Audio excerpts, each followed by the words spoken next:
Okay. Hello, everybody. It is October 23rd, 2024, and this is the Eric Johnson Space and Rocket Review. You two girls, tell your friends. Okay. Guys, I will spare you the pleasantries. You may dispense with the pleasantries, chat. I'm here to put you back on schedule. All right. So we're gonna do that. We're gonna go right here, and we're gonna go right into Crew-8 Undocking. This is Crew-8 Undocking from the ISS. That's how we're gonna start space news today. We're gonna start with coverage there, and let's go.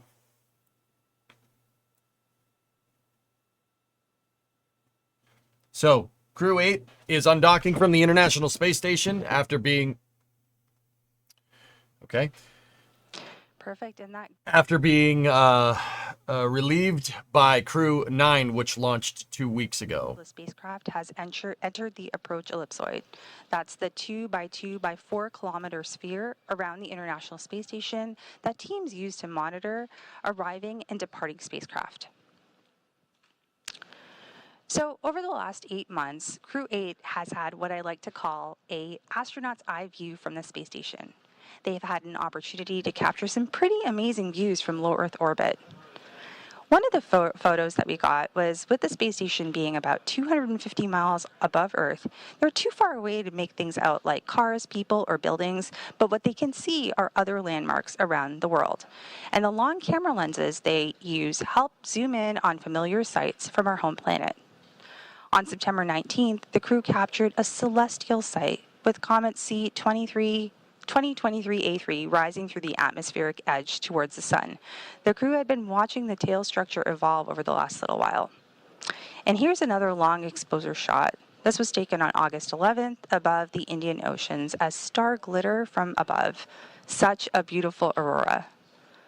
And now finally, another iconic shot of the Italian peninsula, or what many of us know as I was going to say that's not the Indian Ocean, but Of course, we get satellites collect imagery of Earth too, but the International Space Station is unique in viewing these opportunities because astronauts and cosmonauts can tell scientists on the ground what they are observing and what stands out in real time. So they'll have a few more opportunities to take in those views during their flight home as we prepare for undocking coming up here at about 4:05 p.m. Central, 2:05 p.m. Pacific. But in the meantime, I'm going to toss it back over to you, Jesse, and Sandra, and Hawthorne. Awesome. Thanks, Nilüfer. Separation is set for approximately 2:05 p.m. Pacific time or 5:05 p.m. Eastern time, which is just under 8 minutes from now. At the moment, Dragon is in its final configuration before undocking, and we are waiting for mission operators. They've already completed their go, no-go poll, but they will call out if we will be moving forward with the undocking procedure shortly. And as we mentioned earlier, just like during its approach to the space station, Dragon's departure and deorbit is designed to be fully autonomous, which requires no action from the crew on board. Departure is typically a little bit faster and sometimes easier since the crew doesn't have to stop at any waypoints like we see when a spacecraft arrives. Once the undocking sequence is complete, Dragon will use its Draco thrusters to move away from the station in a series of 4 departure burns, which are carefully choreographed maneuvers that will increase the distance between the spacecraft and the space station. And then from there, a phasing burn will place Dragon on a trajectory to align it with the splashdown site. I never thought I'd say this, but let's switch to X.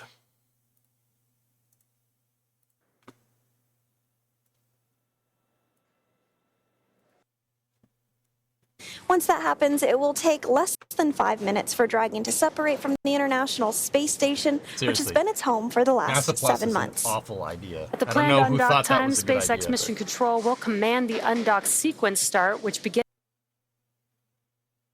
the automatic undocking process. Now, the first step is for the umbilicals to retract. These umbilicals connect Dragon systems to the space station, transferring power, telemetry. Undock sequence commanded. Okay. So, undock sequence commanded. What's going to happen is the docking latch mechanism, which is it's NDS. It's called NASA Docking System. There are 12 hooks that basically hold Dragon to the space station in a circular configuration, right? 6 of them are going to release, and then 6 of them, the other 6 are going to release. They switch every other one of them. So they go 1, 2, 3, 4, 5, 6, and then 1, 2, 3, 4, 5, 6 around the horn again. Similar to like if you're tightening a tire onto a car, like with lug nuts. There's a pattern.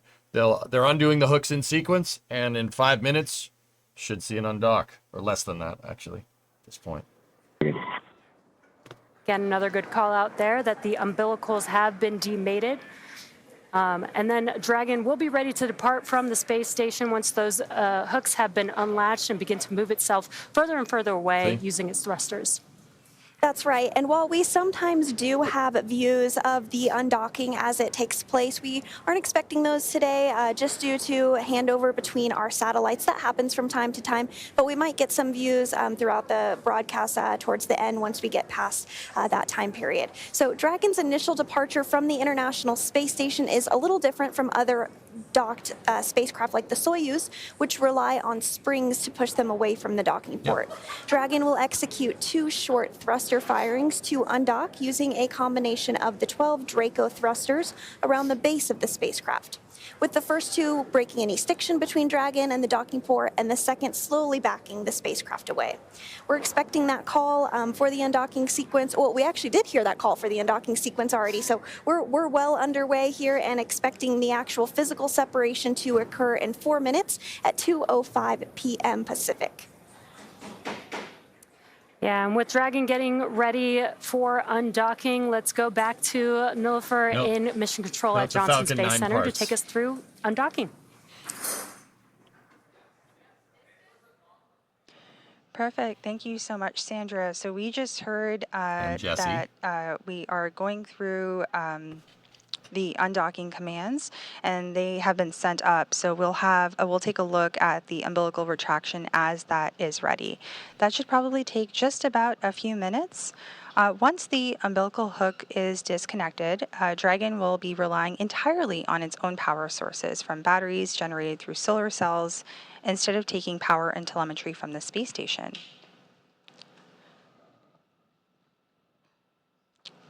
On console today, we have Flight Director Paul Kanya that is managing the room here in the International Space Station Flight Control Room. Okay. Hey, and it's Neil Nagata. All right.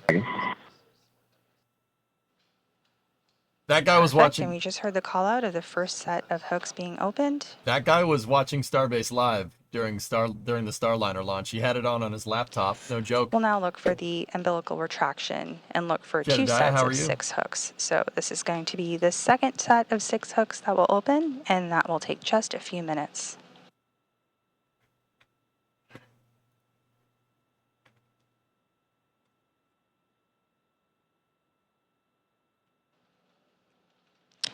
Again, the first set of hooks have begun to open, and there are 2 sets of hooks with 6 each, for a total of 12 hooks in all that will be open today.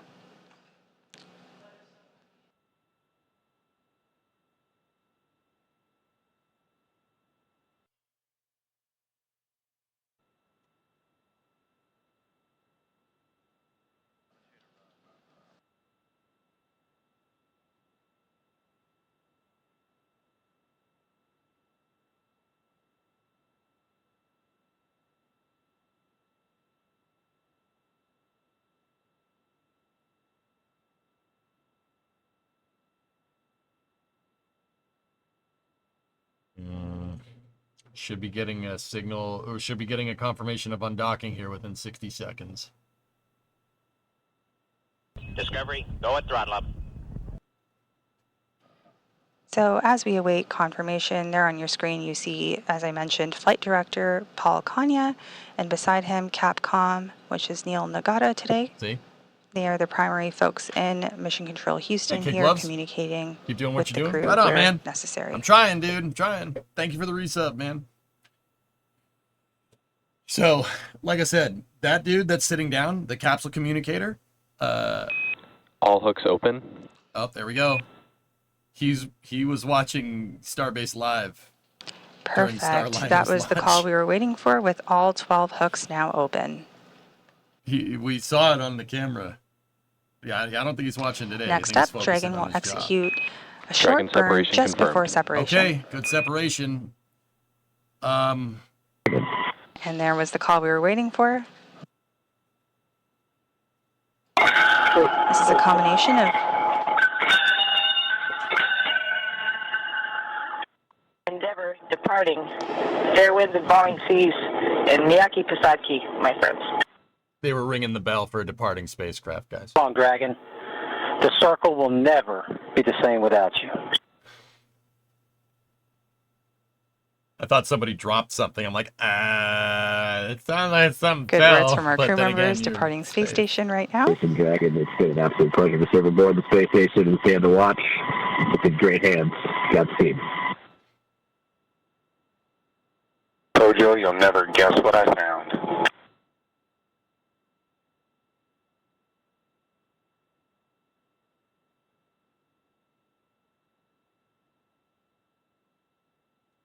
So next up, Dragon will execute. Roger. Didn't hear what she said. The PAO talked over. Thank you. So Dragon, as I've been trying to say, will execute a short burn just before separation using a combination of its 12 Draco engines around the And base just of so the you know, I never spacecraft. did get Dragon away. That was Barry Wilmore. Dude, it's funny seeing the flight controllers This will laugh. break any stiction copy between that. Dragon and the docking port.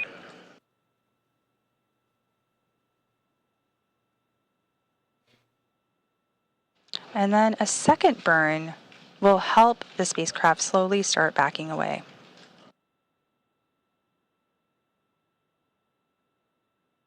There we go. We didn't get a shot of it undocking exactly, guys, because of a Tidris handover. We have a fantastic But now we got a picture view of the it. Dragon coming in. And any Canadians watching the stream are like, hey, oh, look at that. Oh, yeah. Oh, look at that thing. Oh, that's great.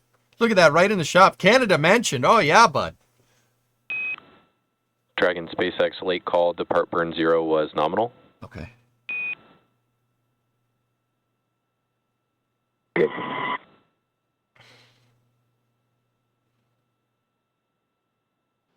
Oh, Perfect, and we've just Canada, a robotic arm in space. Right? Those are the lyrics, I think. Of the Draco thrusters to break some stiction from Dragon and the International Space Station. Those are the lyrics, right? Any Canadians out there? Oh, dude, even better. Please don't sing again. I will.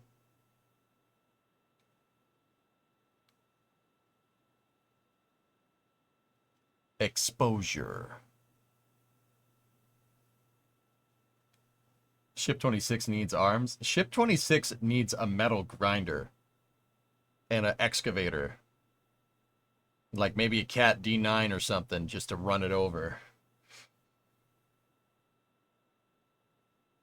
From what part of the ISS is this view from? This is on the mobile base segment, or the MBS, Mishu.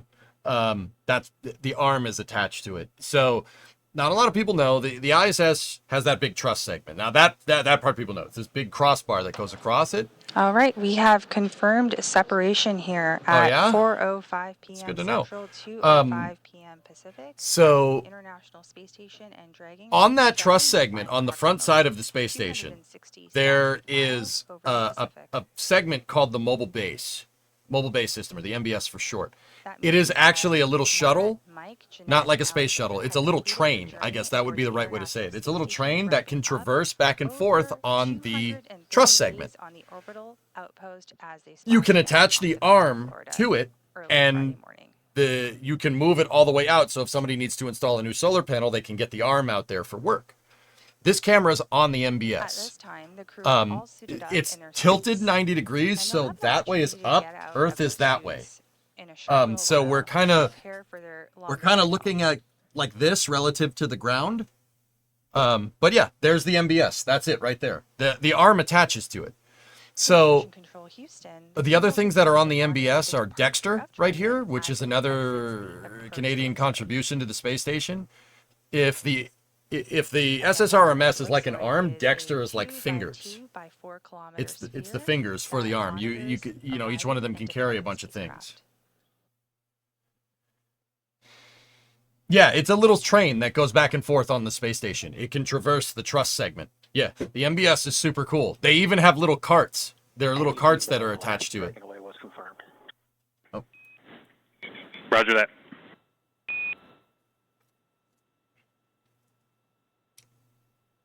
Oh yeah, Vargon. Those are the lyrics. All right, cool.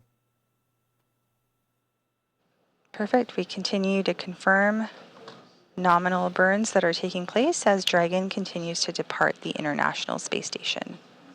Fingies. I burnt my fingies.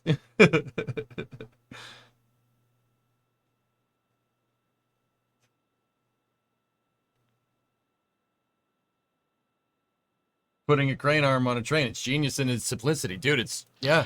As we continue to monitor here jointly, on the right side of your screen, nominal, you will see... And Dragon, at this time, your go to DOF suits in 4.012. And I've got another reminder here that the big loop will be deactivated following Dragon's exit from the approach ellipsoid. Okay. Copies go for 4.01.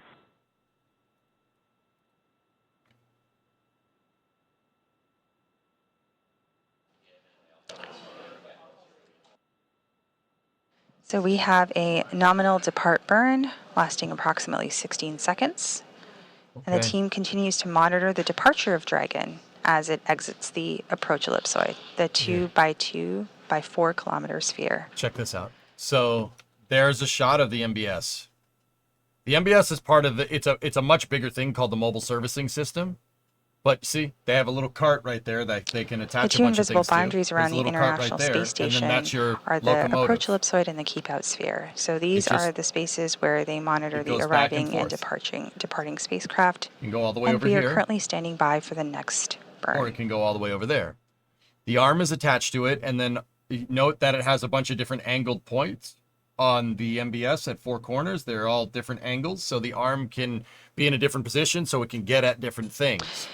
And with that, we're just minutes away from the next burn, but we are going to pass it over as we stand by in mission control to our team. Come on. Continue to walk you through this process. This camera is mounted on it, I'm pretty sure. And we've got a lot of action going on. Oh yeah, the MBS is cool, man. Not a lot of people know that. That's part of the reason why the ISS was made that way. Endeavour, as it's moving further and further away from the International Space Station. We had burn 0 and departure burn 1 already completed. That departure burn 1 is creating more and more distance between the International Space Station and Dragon, and allowing Dragon to exit that keep out sphere, as Nilüfer mentioned. And again, some really cool views there. Station Easton on the big loop. Endeavour's exited the keep out sphere. Break for Endeavour. Godspeed. We'll see you all in just a little bit. There you go. Neil.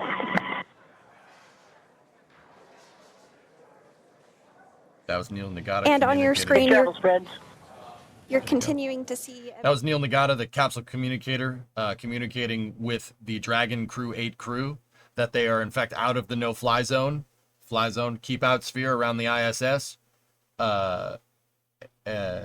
basically saying you're out of our airspace, so to speak. Thruster firings on your screen as we got that call out. The keep out sphere is an imaginary sphere or boundary that's 200 meters in radius around the space station. It's one of several safety zones set up to govern visiting vehicles either arriving or departing the International Space Station, and you can continue to see these great views of Dragon as it departs the space station, slowly backing away. Now, before moving into the keep out sphere, all of the spacecraft have to be configured where they would not cross the imaginary boundary for at least 4 orbits, even if for some reason the spacecraft lost all maneuvering. But again, we don't expect that to occur today. So if you just caught the tail end of that, what that basically means is that the 2 departure burns that Dragon is doing right now is going to put it in a type of orbit that won't get near the ISS again for a certain amount of time. So in the event that, you go dead stick here, which is very unlikely. But if you do, you don't have to worry about it crashing into the ISS again. For at least 24 hours, again, even if it lost all maneuvering for that call out, once we hear confirmation that Dragon is outside of that AE. So to recap today a little bit, the hatches between the International Space Station and Dragon Endeavour were closed earlier at 12:24 p.m. Pacific. Since then, the crew has settled in to begin their 34-hour journey back to Earth following their undocking at 2:05 p.m. But prior to that, the joint NASA and SpaceX teams pulled go to proceed with undock. The undock command was then sent at 2 p.m. followed. SpaceX Dragon to ground, cabin mic check. Okay. Got you loud and clear on the cabin mic. Good comm check on Dragon to ground. Awesome, thank you so much.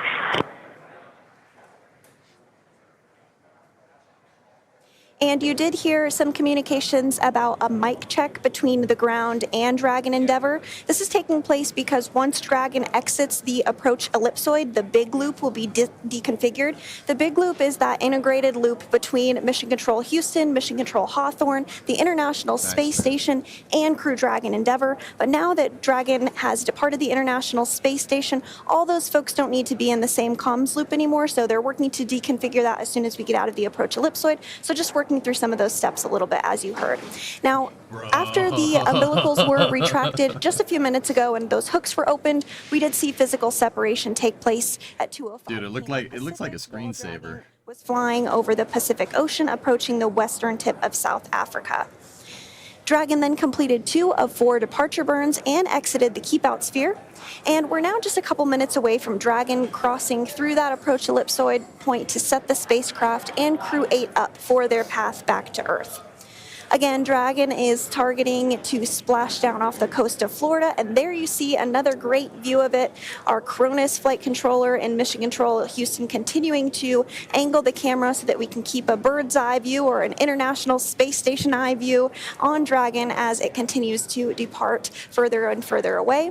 But again, Dragon is targeted to splash down off the coast of Florida at 3:29 a.m. Eastern, 12:29 a.m. Pacific on Friday, October 25th, which will mark the completion of its 7-month science mission. Oh, it's going to be orbiting. It's going to be up there for a little while. And so, again, we are continuing to get those great views. Perhaps if it comes into focus a little more, you might be able to make out those thruster firings. Well, tomorrow's going to be a long stream, dudes. And it has... yeah, tomorrow's going to be a long one. The undocking is Friday at 3 in the morning. Because, you know, spaceflight just really likes doing stuff in the dead middle of the night. Yeah, so we'll be here for that. All of that more in our splashdown broadcast, but just a little preview of what's to come.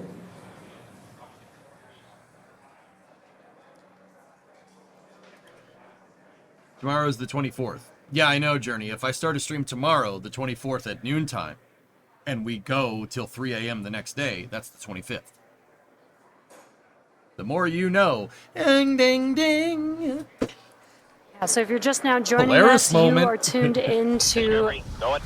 tuned into the Crew-8 departure from the International Space Station. Yeah, the crew has actually already departed the International Space Station. We've already completed the unlatching of the umbilicals and hooks, hard capture hooks that mate Dragon to the International Space Station. We've completed burn 0 and departure burn 1, and the vehicle with the 4 crew members inside are now moving further and further away from the International Space Station, making their way outside of the, they've already exited the keep-out sphere, and now they're making their way outside of the AE, or the approach ellipsoid. Again, this is to keep the crew safe.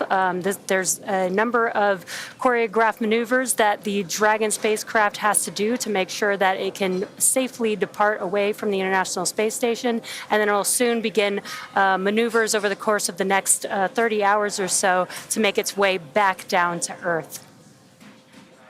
And with Crew-8 now undocked from the International Space Station and on their way towards that targeted splashdown off the coast of Florida on Friday morning, let's take a moment to learn a little bit more about... So, Journey, this is not this is SpaceX Mission Control. That's Mission Control Hawthorne. Faith Dominic, and they Maddie have D. 2 daughters. That's not Launch Control. It's in California. It's at SpaceX's headquarters headquarters in Hawthorne, California. And he was designated as a naval aviator in 2007. Matt has made 2 deployments to the North Arabian Sea, has flown close air support missions in support of Operation Enduring Freedom, and he has more than 1,600 hours of flight time in 28 different aircraft, as well as 400 carrier assisted landings and 61 combat missions. This was his first space flight. Matt's pretty cool. We like Matt. Be like Matt. Matt's a Dr. pretty Michael cool guy. R. Barrett, Crew-8's pilot, was selected by NASA in 2000. He's the only member of the crew of Crew-8 who's been to space before as part of Expedition 19 and 20 in 2009 and STS-133 in 2011. Before Crew-8, he spent 212 days in space. He is board certified in internal and aerospace medicine and has been awarded numerous times for his contributions to space medicine research. Michael lives in League City, Texas with his wife Michelle and their 5 children. And personal and recreational interests include sailing, boat restoration, writing, and cooking good food in harsh or remote places. And next up is Jeanette Epps. This was mission specialist Jeanette Epps' very first space flight. She's a Syracuse, New York native and was a NASA fellow during graduate school. She then worked for the Ford Motor Company, where she received a U.S. patent for her research into auto collisions and countermeasure systems. After leaving Ford, she joined the Central Intelligence Agency, or CIA, for 7 years, where she worked as a technical intelligence officer before she became an astronaut in 2009. How did you... She has a Master of Science and Doctorate of Philosophy in Aerospace Engineering, and she's also a twin. And mission specialist Alexander Grabankin was also a first-time flyer for this mission. He graduated from the Irkutsk military. How do you make that? Oh yeah, I know. I work at Ford. No. I'm gonna go work for the CIA now. Aircraft radio navigation systems. He then attended the Moscow Technical University of Communications and Informatics, graduating with a degree in radio communications, broadcasting, and television. Cool. He was accepted into the Cosmonaut Corps in 2018 and served as a flight engineer while on board the International Space Station. Yeah, the twin. Yeah. And that is your Crew-8 crew, who is currently making their way back down to Earth. And we're going to hand it over to JSC with... Now, okay, guys, here's the thing. You're going to hear astronauts' resumes, and you don't feel bad about yourself. I like, you know, I look at that, I'm like, well, that's pretty cool, you know, like, but you shouldn't look at that and be like, well, nope, not dude, never going to be like that. Just, I don't try to get discouraged when I hear these people's resumes. What I try to do is look at that and be like, damn, that's cool. I'm happy somebody's out there kicking butt and taking names, you know, like, because I play video games. High five, you know. But, yeah, pretty cool. Just engineer. Then, you know, engineer. She worked at Ford. And then she went to the CIA and then to NASA after that. Just whatever. Just as one does. As one does. It's good to, you get inspired by that. I think that's super neat. It's like, damn, dude, some of these people are just don't take no crap from nobody, you know. 776 orbits of Earth. They haven't laid as many The concrete space blocks station as is me. our orbiting laboratory where crew conduct all kinds of science and demonstrate technologies for the benefit of humanity. So here in Mission Control, the ground team works with the crew to conduct this science, and the researchers from all over the world have science on the space station.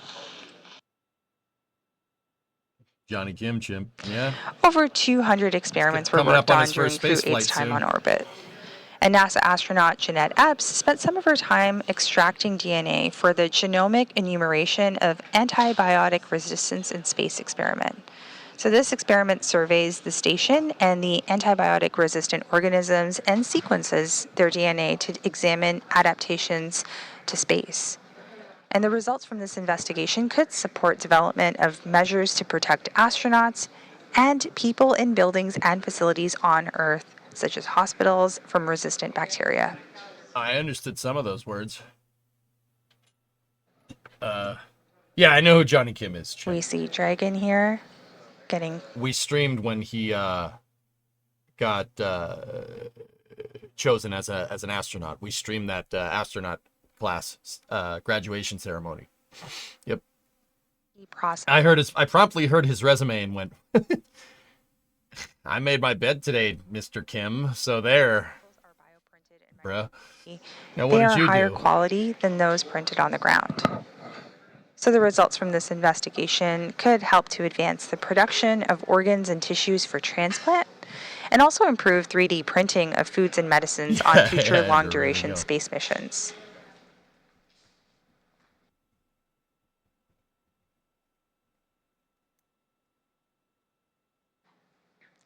And with that, we've received confirmation that we've just exited the approach ellipsoid. Here we go. Crew-8, Dragon are on their way home. Putting these things right behind me.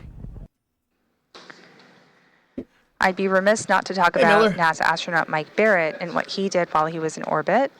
And he worked closely on an investigation called the Human Brain Organoid Models for Neurodegenerative Disease and Drug Discovery. Many wrinkles. And this investigation Dragon uses SpaceX human brain on organoids Dragon at created ground. For with your stem awareness, cells. the vehicle has exited the approach ellipsoid and is on a safe free drift trajectory.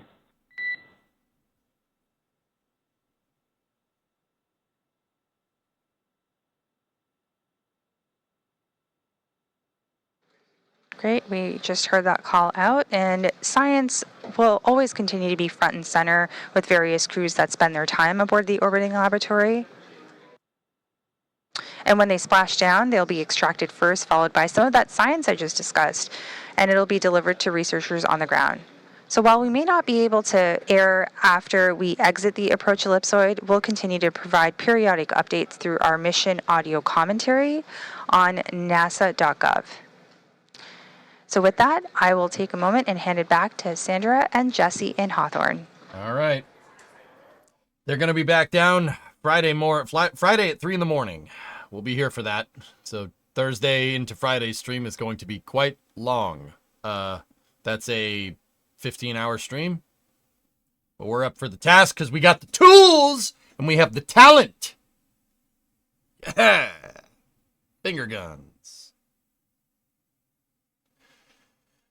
For our safe free drift trajectory, which we've discussed, which means the spacecraft would not cross into the approach ellipsoid for at least 24 hours again if for some reason all maneuvering was lost. And with that, Crew-8 has officially departed the International Space Station. It will take them about 34 hours until they make their way back down home to Earth. The crew is currently doffing or removing their spacesuits to settle in for the ride home, and Dragon is targeted to splash down off the coast of Florida at 3:29 Yes, Badger. or 12:29 a.m. Pacific time on Friday, October 25th, followed by the crew getting picked up at sea by a SpaceX recovery vessel. As they rest up, our teams here will continue to keep an eye on the weather to ensure a safe return for Dragon and our Crew-8 astronauts. And though our coverage here in Hawthorne is wrapping up for today, we will turn it over to the NASA team in Houston to take us. No, we won't. You know why we won't? Because guess what's happening? We got Starlink 661 in about 20 minutes. Actually, little bit more than 20 minutes. Anyway, cool. This one is coming down in Florida, Dreens. Yep. Arca Space Hype video? No. Let's see. Does SpaceX's HQ have multiple mission control rooms seeing as there's a Starlink launch in like 20 minutes? Yes. Yes, it does. Where are the other ones? Don't know. Couldn't tell you. They're totally not next to that one. They're totally not next to it. They're next to it. Yeah, there's a bunch of them. Yeah, dude. Your coverage of these events is really good. Thank you, Aerodyne. Yeah, there's a couple of mission control rooms there. It's been a while since I've been to Hawthorne. One of them is the one that you see with the glass. That's the main one. Then there's a second duplicate mission control room for dual operations, and then there's a third one for testing. If I'm remembering that correctly, I've seen them. No, you couldn't take pictures. No, I'm not telling you what they look like. They do kind of look similar, but couple little stemminky there, you know, a couple little things here and there that are a little different. They wouldn't let you take pictures of it. I can confirm, though, next to those mission control rooms is SpaceX's main server, like the SpaceX mainframe. And if you look in, there's windows into the server room, and there's a Cyberdyne logo in there, and a Terminator, and a Xenomorph. Yep. Can confirm that. That's absolutely true. Yep. Yeah, the SpaceX mainframes has a Cyberdyne Systems logo on it. Yep. And then next to that is the mez, so you can get coffee. So that's good.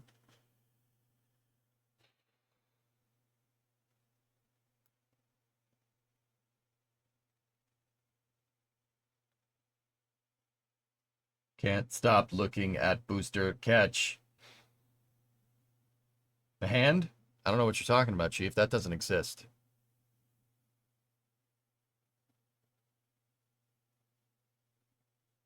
Here. Have a completed improved LOX tank for a rocket that's supposed to send people to walk to the moon. Oh. Well, we got Falcon 9, 661, Starlink 661 happening momentarily, but oh, we got some footage of the Artemis 3 LOX tank from what I can tell here. Oh yeah.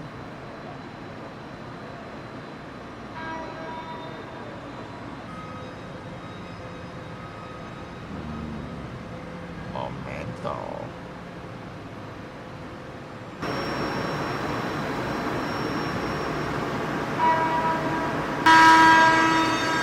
There's no chip, Chief. I don't know. What are you talking about?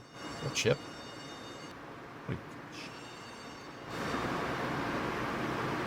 Yeah, in case you were wondering how big SLS is. 8.4 meter core diameter. That picture shows that pretty well. Starship is 9 meters. It's just a little bit bigger than this. Just in case you're wondering.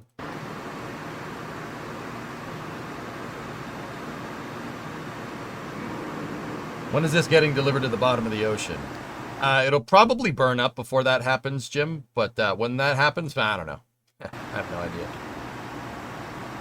I would just like to casually remind everybody that SLS is no longer the bottleneck in the Artemis program. It's most definitely the capsule that flies on top of it. And actually, production for more SLS is ramping up, as you can see, which is still funny to me. Yeah, SLS is not the bottleneck for this. Oh yeah, you rotate that damn LOX tank. Vulcan, you seeing this? I want that LOX tank, that one right in the center. That's perfect.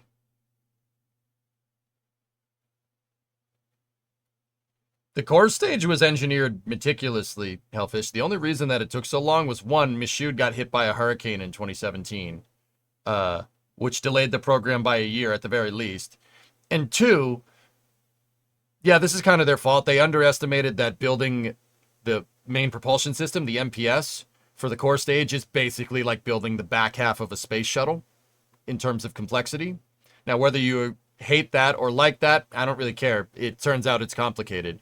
But now that they have it figured out, not as complicated. They can ramp. That's what I'm trying to tell you. They can ramp. Get rotated, nerd. So you're saying this isn't part of the $6 billion Q3 loss. In terms of performance and payout on contracts, Hellfish, because it's cost plus incentive for SLS, SLS is kind of pushing in terms of profit for Boeing, if I'm remembering correctly. So, like, now that like I said, this thing ain't the bottleneck no more, they should make more of these. They should make like 20 more of these, like right now. That's the vertical friction stir welding jig. That's how they manufacture it. This is the tank inspection area that they're loading it into right now.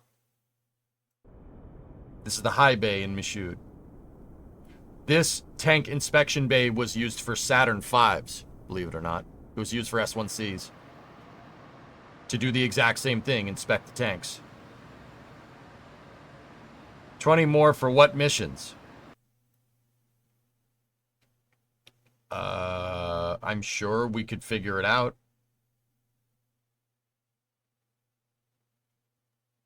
How about 20 missions launching 4 times a year over the next 4 years.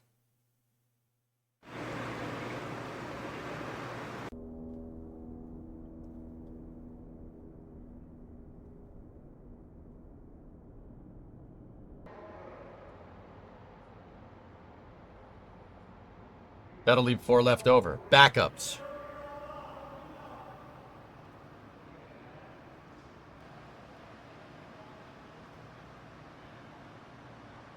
Yeah, see I think those things are lights, I think. Yep, this is the tank inspection bay. Cool.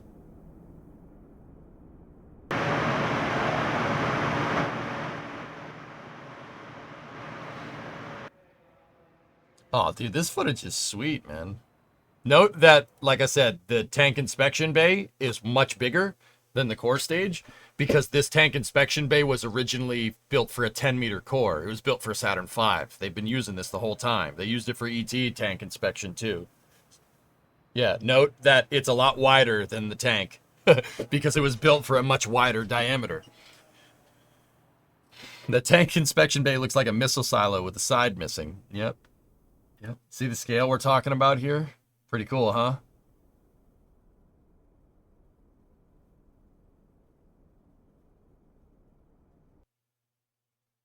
What they're going to do in there is inspect the welds. Yeah, they're going to look over the welds and everything.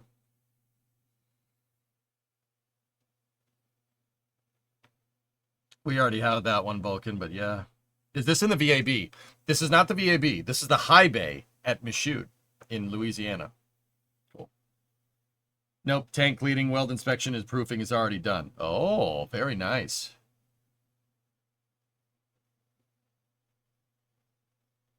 You got to clean it. You know, you got to clean it. I just want to also note that this this thing is just basically the size. That's the size of an S1C, RP1 and LOX tank. Basically, like if you want some context here for how big a Saturn V first stage is, it's as big as that because that was built for it. Just honestly, just in case you were wondering.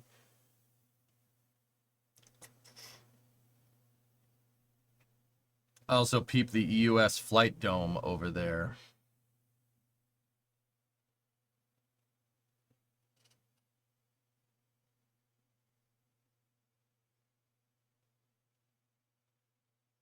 Eh? Eh? Where? Oh, I don't know, Jeff, has it? I must have missed that. God. The blue tooling on the far right. Yeah, you can barely see it, but yeah. Cool. Sweet. That's awesome footage, man. All right, so wondering if the earnings call. Yeah, no. Watch that. NSF is up for 6-61, but not. Oh God, no! Get it, please. Get it off the screen. Not here. Not like this.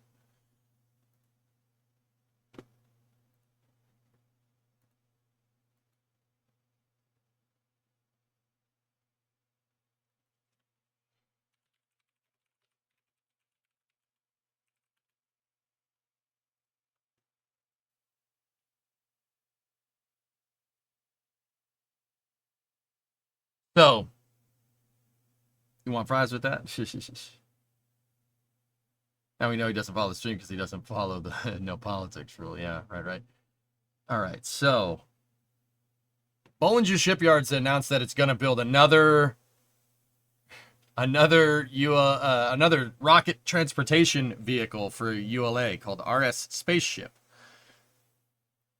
I'm not sure if it's ship in class, right? But I'll say it's the sister ship to ULA's other rocket transporter, RS Rocket Ship.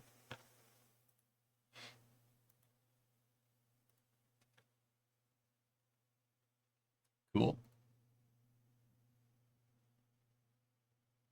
That's sweet. They started, we'll lay the keel for RS Spaceship. Very cool. Very cool. That's awesome. ULA is scaling operations to be able to handle Vulcan missions and all the Amazon missions that they have. We're in the spicy season. We need to be more. Yeah, it's only, what is it? What are we? 2.5 weeks out, only 2.5 weeks more. This not, I mean, let's be real, it's not going to stop, but only 2.5 weeks more of this particular nonsense until a new form of nonsense will start. It'll be great. I'm looking forward to it. Where is Bollinger? A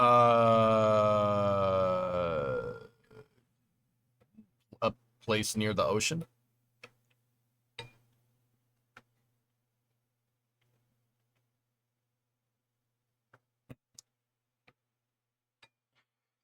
It's got to be on the Gulf Coast, dude. Got to be on the Gulf Coast. I sent you more space news links on Discord. Oh, I saw it, but we don't need to worry about that, Creeper. You know why? Because this is coming on. Starlink 661.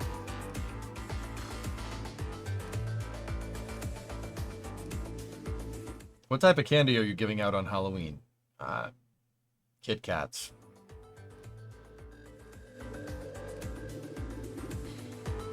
All right, so Crew-8 Undock ended. Now we have Starlink 6-61 going out of Slick 40 at the Cape. Pre-launch ads.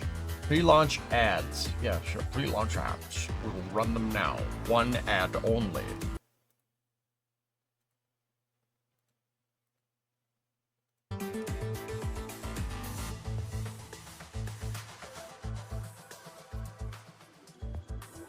Erudite, I hope this isn't Rule 8, but are you early voting? Erudite, if I can show up to the polls on day of, I'd prefer to do that. That's more of a me thing than anybody else. I just don't like the idea. And once again, I'm not trying to make this a thing. I just don't like the idea of me not putting the ballot in the ballot machine. That's more of an EJ thing. Don't read too much into that, guys. I like showing up. It's just, I don't know, important to me. But screw that. We're not going to talk about that. We are 4 minutes and 35 seconds out. I will try to run these ads here. We're going to run ads so... Strung back lower has started. We're going to run the ads so you don't get a pre-roll during... If you're not subscribed, you don't get a pre-roll during launch.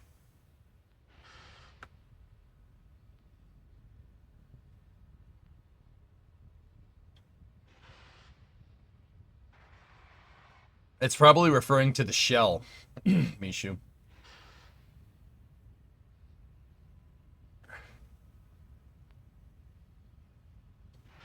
Yeah, I got you, Spud. So this is a Falcon 9 here, launching, let's see.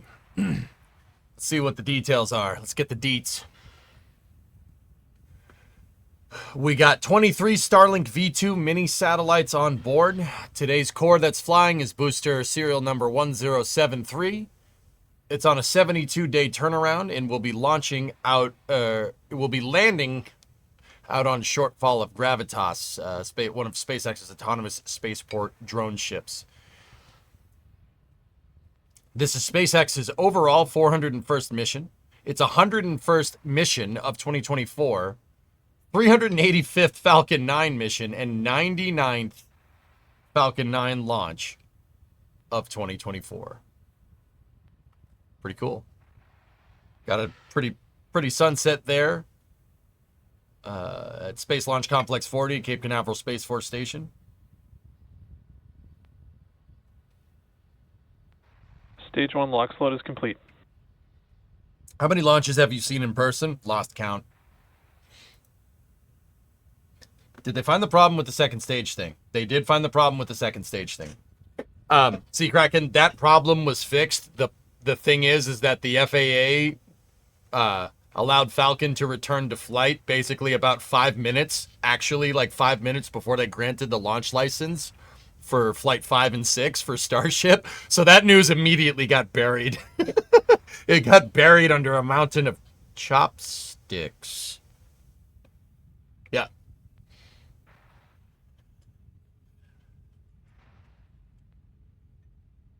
Sorry, I'm drinking water because I'm getting a little dehydrated. I know if you get dehydrated, if you have a headache, that means it's already too late. But hey, what am I supposed to do? Just sit here? No, drink more Stage water. 2 lock slot is complete.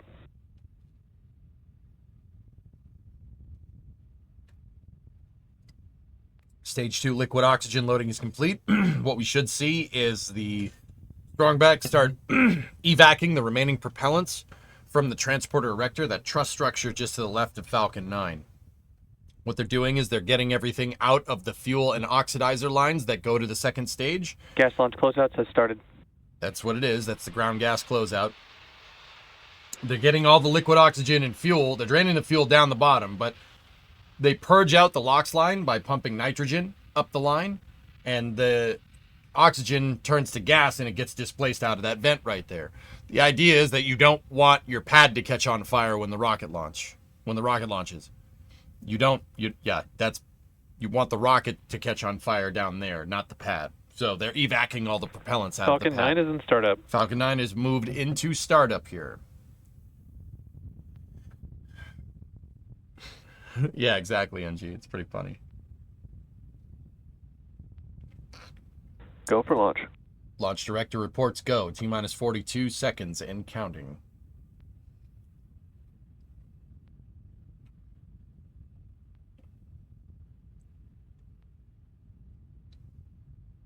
T-minus 30 seconds. 30 seconds. Chat is go. Okay. T-minus 15 seconds. 10. T-minus 10, 9, 8, 7, 6, 5, Sound suppressor 4, water system is on. 3, 2, Ignition. 1. Liftoff. Go Falcon, go Starlink. Okay, we got a liftoff. Starlink 6-61 is in the air, lofting 23 Starlink V2 satellites for better low Earth orbit internet service provider capabilities. Got a good call for prop here. The next call here is in the next, which should be in 20 seconds, indicating power and telemetry is nominal. Vehicle's on a roll program to establish flight azimuth. What type of trajectory are we flying today?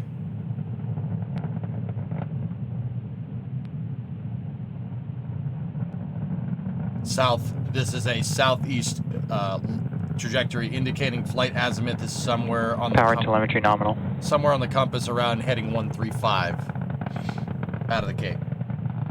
Call for power and telemetry is good. Next step is maximum dynamic pressure, or max Q. Vehicle is supersonic. Maximum dynamic pressure refers to basically when the vehicle has the maximum induced compression load from aerodynamic forces. Basically, the plain English way of saying that is that the rocket can't move the air out of the way faster. So what they do is they throttle down the engines to mitigate compression load. You don't want to accordion the entire stack. So they slow down, they power down the engines for a second. But as Falcon 9 flies higher up into the atmospheric pressure goes down. MVAC chill has started. So there's less air getting in the way of the vehicle, so they'll throttle it back up here in a moment. That call right there was for Merlin Vacuum. The second stage engine is now having propellants trickled into it to make sure that it's primed and basically at the correct operating temperature, particularly the pumps on the engine. They need to be cold because they're moving around cold liquid oxygen. You don't want to flow cold oxygen into a hot pump. That would be very bad for the rocket. That's what happens. So they thermally condition the engine to prime it and make sure it's at the right operating temperature before they start it here. Is the throttle bucket same as max Q? The throttle bucket refers to what max Q looks like on your throttle telemetry cooking, meaning you're at full throttle, you throttle down, and then you throttle back up again. It looks like a bucket. Main engine cutoff. There's main engine cutoff, 9 engine shutdown, stage separation. Stage separation confirmed. Upper stage ignition. And back ignition. See, the engine is primed and turns right on. Perfect. Good stage separation there.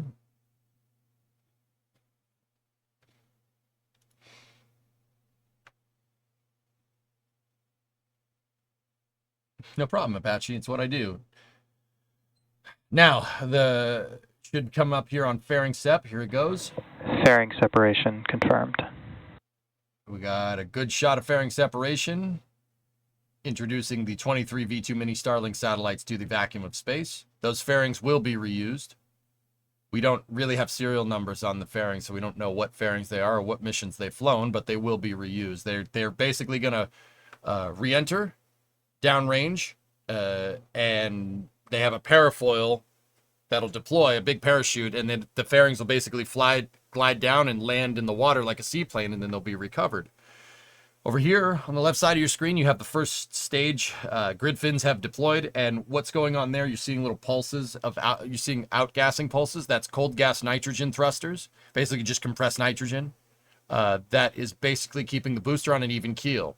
The grid fins aren't really doing anything right now. You're up in space, so there's not enough air for the grid fins to do anything.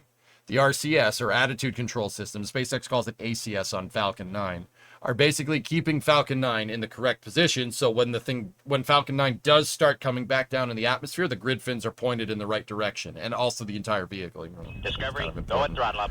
Over here on the right monitor, the second stage is accelerating here. It's past 10,000 kilometers an hour, and it's looking for about 27,000 kilometers an hour would be orbital velocity. The second stage does a lot of work here. Now you can see that the nozzle over there is glowing. That's actually the passive cooling system on that engine. You can't convect heat up in space, and I don't know if you guys figured this out. Rocket engines are a little bit hot. You get a little warm. But you can't convect the heat out there. And the Merlin vacuum doesn't have any regenerative cooling. It has regenerative film cooling. But they're not running propellants through that nozzle. That's what they usually do. They run cold propellants through the nozzle to keep the thing cool. Can't do that with that because it's complicated. It's a complicated design. I mean, you could, but they didn't choose to do that. What they do is they make that engine nozzle out of very weird, rare earth metals into an alloy that basically radiates heat instead of convects it. Basically, the thing glowing is how it's cooling itself. Because the only way to really bleed off heat when you're in the vacuum space is to glow. You have to do it through infrared, through black body radiation, which is super cool. That's actually, so the nozzle glowing is a good thing. It's not about to melt. It's glowing because it's keeping itself cool. Passively, though.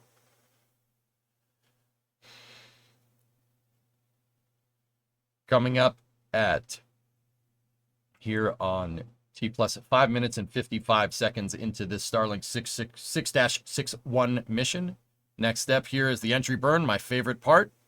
First stage is going to fire up its engines. Stage 1 FTS is saved. Going to fire. Stage 1 entry burn startup. There we go. It's going to fire up its engines to start slowing itself down. But also, the engine's firing here is actually keeping Falcon 9 cool. Why is it keeping it cool? Well, it's enveloping it in a cooler column of gas. That cool column of gas is basically a thermal envelope for the booster to not melt. Now, I know what you think. Well, wait, it's flying through rocket. Stage 1 entry burn shutdown. It's flying through its rocket exhaust. Isn't rocket exhaust warm? Well, yeah, sure, but it's not as warm as re-entry heating. SpaceX is fighting the plasma accumulation that occurs during re-entry heating with fire from their own rocket engines. They're not fighting fire with fire. They're fighting plasma with fire. That's why it's my favorite part. It's called supersonic retropropulsion. Don't worry, my speed metal band is going to be called that. I swear.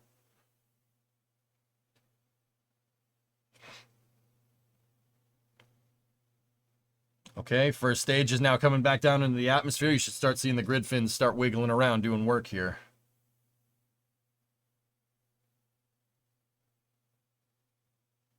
Second stage still doing its thing, crossing about 19,000 kilometers an hour. Once again, the magic number that we're looking here is somewhere around 27,000. Stage 1 transonic. Stage 2 FTS is saved. Okay, Falcon 9 is now subsonic here, under the speed of sound. Traveling about 600 miles an hour right now. And it's about 2 miles off the deck. Stage 1 landing burn. There we go. You're really going to see the grid fins start doing work here as the landing burn on the first stage has started. We have sight of a short fall of gravitas here. Little choppy out there. Got some caps on the waves. Stage 1 landing leg deploy. Stage 1 landing legs deploy. As the legs deploy, the grid fins lock up. They're no longer needed because you're not going fast enough to use them. And you get a good touchdown. Stage 1 landing confirmed. Good landing for booster 1073, completing its 18th flight. All that's left now is the second stage to hit second stage engine cutoff 1 or SECO 1 here in the mission, and the call for nominal orbital insertion. And back shutdown. Okay, there's second stage engine cutoff. 27,108. Oh, this is space. I'm in space. On-land gifted 20, thank you. Waiting for the call for nominal orbital insertion, and they cut the cast before they did. 27,108 staging velocity is fine. That's a nominal orbit. Like I said, about 27,000 in change. That's fine. Montblanc gifted 20 and had a tier 3 35-month resub. Dude, thank you very much. I do appreciate it. But that's going to do it for Starlink 6-61 coverage. I miss seeing them fling the sats. Yeah, me too, Badger. They do make it look easy. But yeah, that's perfect staging velocity. 27,108 is fine. Yeah, they didn't call it. They did call it, but we didn't hear it. They cut the cast before that happened. But yeah, good. Falcon 9 missions. Fly so much it's getting boring. And I you know what? It's not boring for me, but still cool. They have not showed the deployment in years, Nikita. Yeah, they don't do that. They don't even commentate on the dang launch. You know?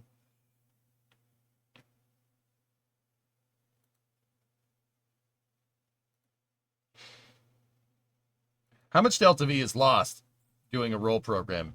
Next to none. Not a lot. It's so much that it's almost negligible.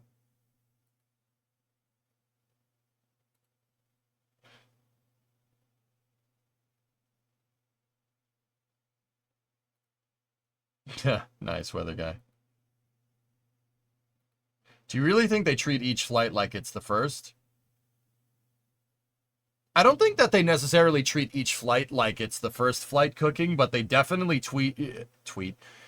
They definitely tweet each the Tweety Bird. No, they definitely treat each flight like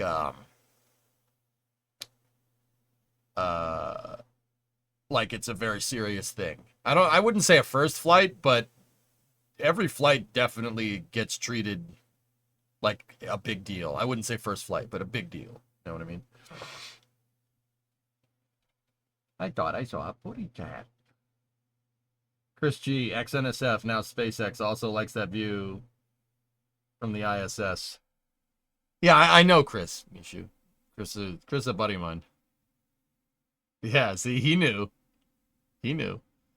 Raptor nozzle is a copper alloy, and the combustion chamber should be Inco alloy, if I remember from what you've said previously. Yeah, Chief, for sure, but we're not we were talking about Merlin vacuums. We weren't talking about Raptors. The context of that was the Merlin vacuum engine.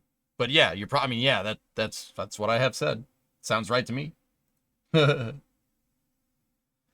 dream of space travel becoming common is in its own way a tiny nightmare. We no longer report on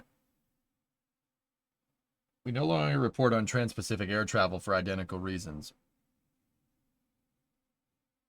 Yeah, good stuff. Aren't they made out of the same alloy? Probably not. No, Raptor's manufacturer is completely different, dude. Do you think SpaceX would make their own space station? I don't think they have to, Spinal, to be honest with you. I really don't think they have to. All they have to do is launch a Starship up there and just have it sit in low Earth orbit. Boom, instant space station. Send a Dragon to it if you want to. In fact, that Spinal, this is very much personal speculation.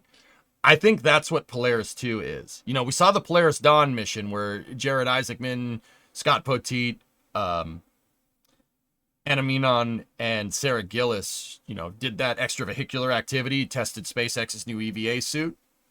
I honestly think that the next Polaris mission, they're going to send up a starship with an airlock and more EVA suits, right? And they're going to dock to a starship. That's just personal opinion, though. I don't know if that's true. That probably is not what's going to happen, but also we can dream, man. I think that SpaceX doesn't need to make a space station. They can just have starships. And you could just send the starship up there, and that is your space station, at least for the interim amount of time. Maybe they will. Maybe they'll make a docking ring like Cairo Station from Halo at some point, which would be pretty cool. Good. It would be nice to be able to stockpile fuel up there. I thought they would pretty much use the same materials.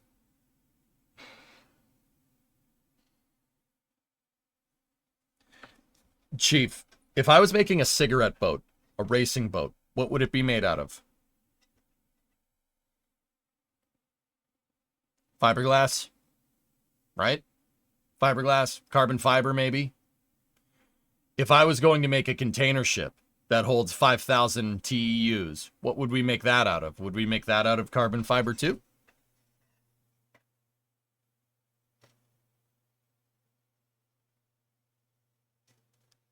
You make it out of cigarettes, obviously. Okay. The point is, it's not the same thing that we'd make a bigger ship out of, right? Duplex steel. Exactly, man. Exactly. The Merlin engine is a completely different operating principle than a Raptor. It's totally different. To the point where you're comparing like a cigarette boat to a container ship. Like, different cooling avenues. The Merlin vacuum is a much older design. So, yeah. You could maybe, I mean, that'd be impressive, but yeah, no. Do you think SpaceX would want to focus on further development of the suits in Polaris, like water cooling? Joe, that is the exact reason why I think they're going to dock to a Starship. What's the next step for that EVA suit? Because Polaris Dawn, dude, you can only depress the Dragon once, and you can only do it for about 15 minutes, and then you can't. Then if it goes beyond that, you got some serious problems. The reason why is Dragon's an open loop system. It's venting. It's venting overboard. The Dragon wasn't designed to be depressurized. They basically hot-wired it to be able to do what Polaris Dawn did. It wasn't designed to do that. The reason why it wasn't designed to do that is because it's designed to do what NASA wanted it to do, because NASA's the one that paid for it, right? It's designed to just go up and dock to something. So if they really want to go next level with those EVA suits, you're going to need a power pack for it. You're going to need a mobility unit for it, like what the Axiom EVA suits have, or the EMUs that are up on the space station. You're going to need life support systems for your suit. And you're also going to need more time outside to test all these systems. You're not doing that with a Dragon capsule. And who knows, maybe they'll hotwire Dragon again to make it work. I don't know. But I don't think you'd be able to get that. You wouldn't be able to fit that out the front hatch for Dragon. So Dragon needs something to dock to for them to do more tests with their EVA suits. I think that Polaris 2 is going to dock to a Starship. Seriously. I could be wrong. I'm probably wrong. That doesn't really make a whole lick of sense, but who knows? Is the Raptor vacuum nozzle regeneratively cooled? No. Well, it is regeneratively cooled. It's film cooled. But it's not it's regeneratively film cooled with the exhaust from the gas generator. Raptors do not work like that in the least. Raptors run their propellants through the cooling vanes on the motor. And the difference there is what makes the nozzle architecture different. SpaceX station could be just two starships nose to nose, almost Skylab-ish.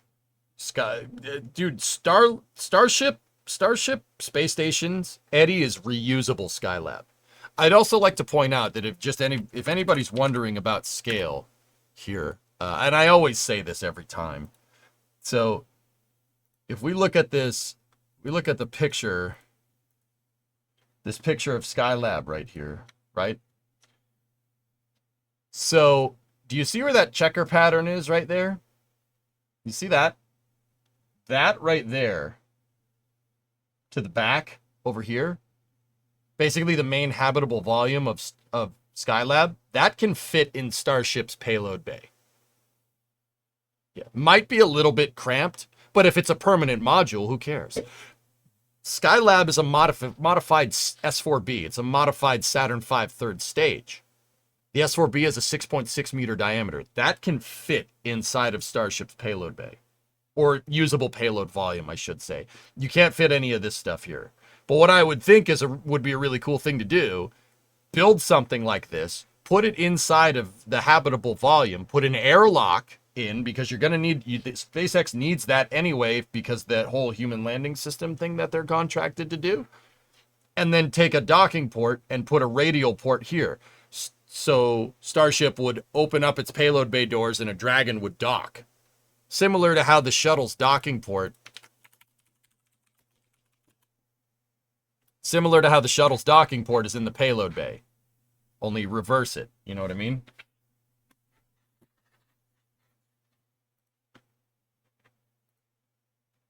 See?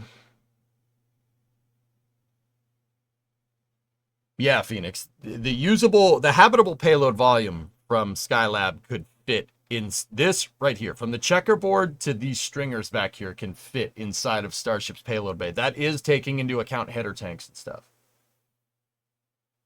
Wouldn't Starship need to be human rated for those kind of tests with airlocks and stuff, or does human rated relate to launch and reentry? Human rating generally refers to the uphill and downhill ride. The end-to-end mission architecture, Scott. That doesn't mean anything for on-orbit stuff. On-orbit stuff would carry, space station modules would carry kind of a different human rating, don't you think? Because it's payload.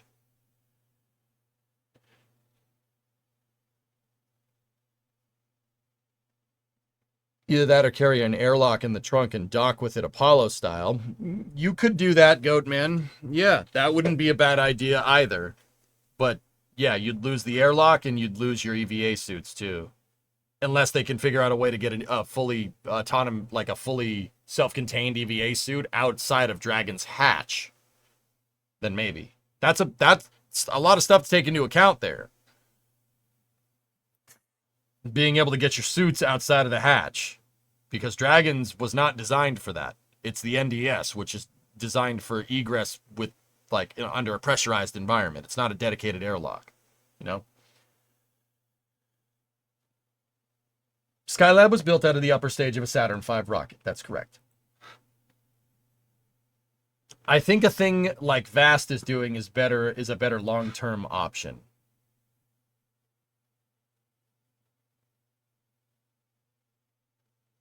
All right. I guess.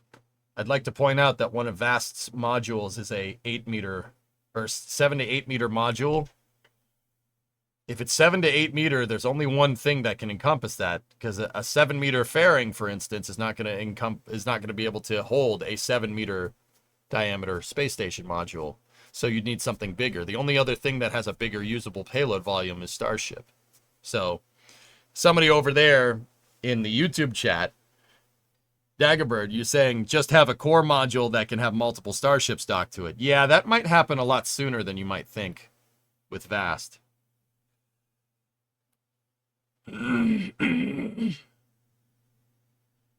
Yeah, Kaz, what you said. What he said. All right, so let me get the rest of the space news links and we'll go through.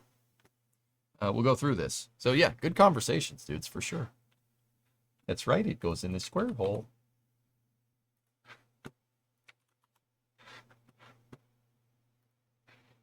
Creeper, this first one from ours, we don't need to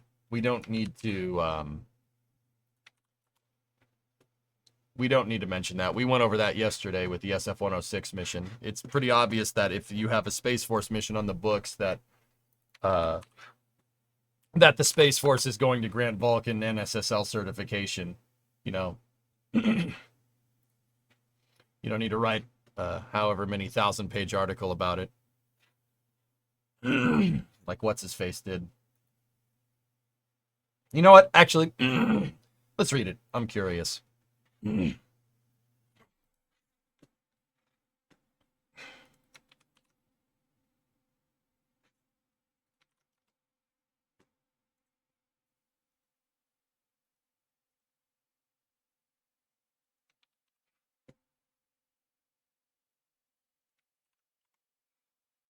I'm just copying over the rest of the links here.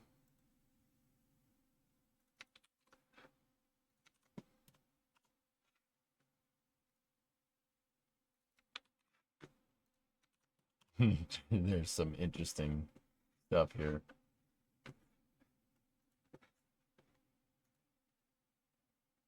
Okay, got that. That.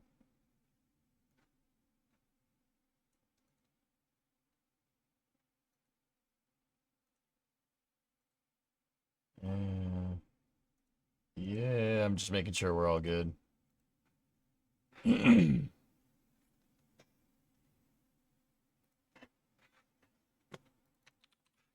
Almost got all the links.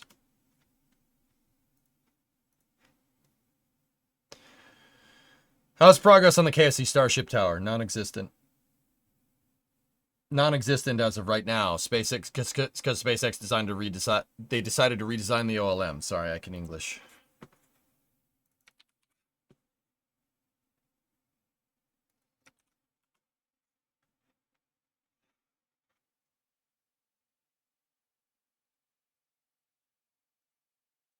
%100% of Space News links. Sorry if this hurts your brain.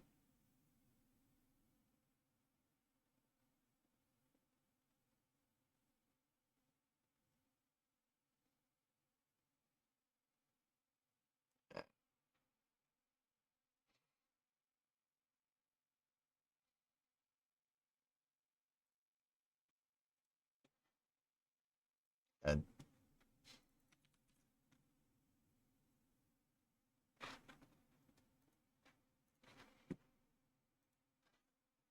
okay, and I think I have the last one here. Okay. All right.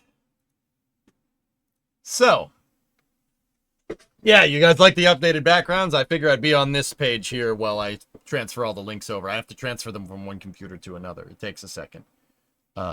Especially like people link them in chat. But anyway.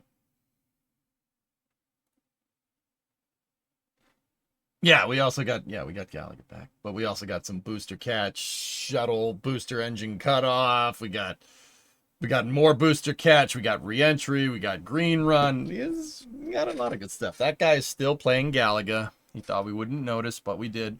Once again, Creeper, thank you for all the links. I do appreciate it. For compiling them and giving me in one nice, easy message. Give me 1 second.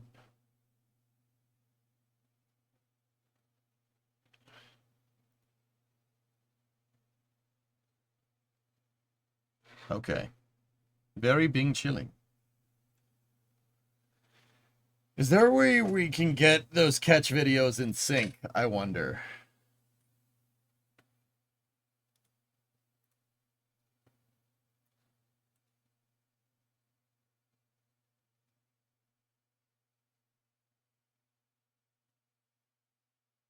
They're actually pretty close, dude.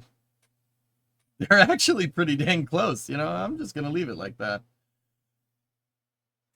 I'm just going to leave it like that. It's pretty good. Pretty good. All right. Anyway. So we just saw Starlink 6-61 take off. Here's the next bit of space news. The other cool thing is Blue Origin NS27 launched this morning, and they launched with a brand new tail, brand new first stage, and a brand new capsule here. Uncrewed mission with just instrumentation and some scientific experiments on it. But I'll show you the good part. Headphone users, this might get loud. Headphone users. Yeah, Frankly, they caught a booster. Did you know that? Have you checked McGregor Live today? Oh, I have, Todd. Don't worry. Don't you worry, man. Oh, we're gonna talk about that. Yeah, we'll talk about that.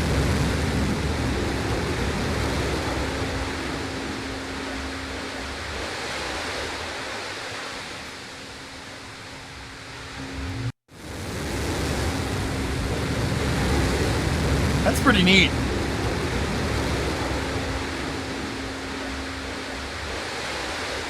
That's pretty neat. Well, that's pretty neat. Cool. So that was the NS-27 landing. NS-27 did launch this morning. Pretty good.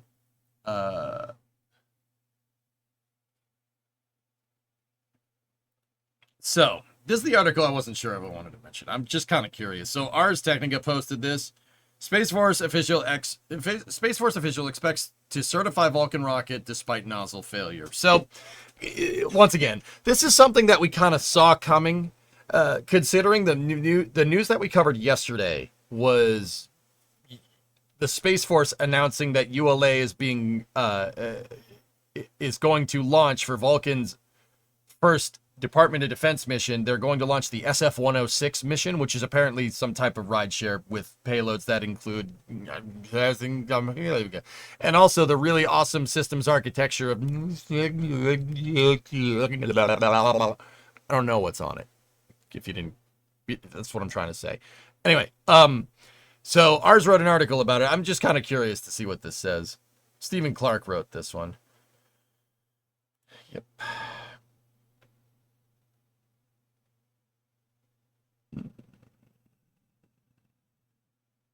Colonel James Horn, who oversees the launch execution for SSC, Space Systems Command, called the test flight a successful launch in an interview with Ars. The nozzle failure caused a significant loss of thrust from the damaged booster.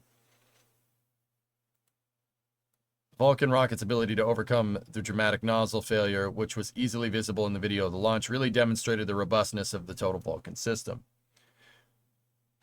They nailed the orbit, probably one of the most accurate orbital insertions that I've seen flied yet, and at the end of the mission, they did some extended duration testing, which was not part of the orbital mission, and even after that extended mission, they still had substantial performance reserve left over.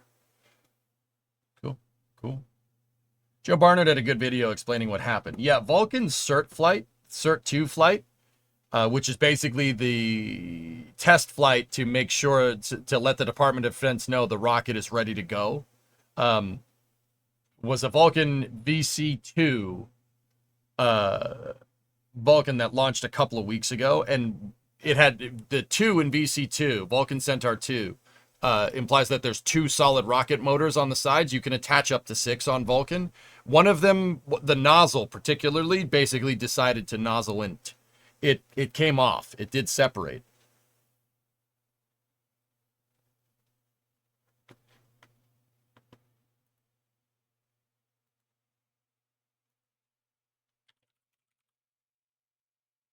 Give me 1 second. I am trying to...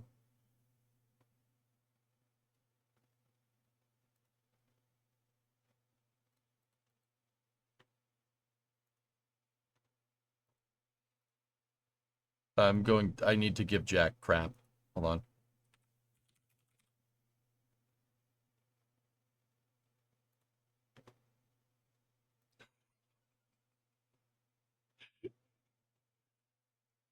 Sorry. I needed to I needed to give Jack crap about something. I can't tell you what it is. Sorry, I took totally stopped Space News.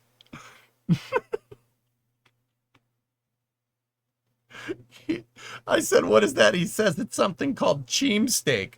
What?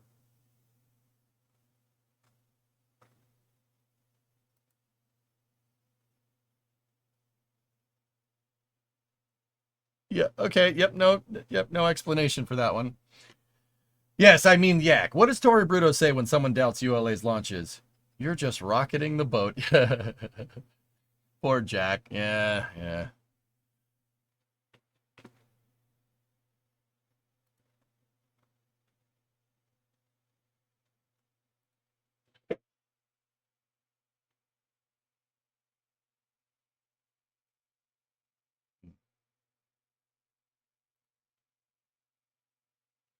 Anyway, back to Space News. Sorry, he hasn't replied. He hasn't replied. Think he's pissed? All right, anyway. I don't know, Alamander. He posted a picture of food, and I'm not going to post it because he doesn't, but also just... I need to teach Jack how to cook. You got to do that. Siri, remind me to do that. Sorry if that set off somebody. It did, didn't it?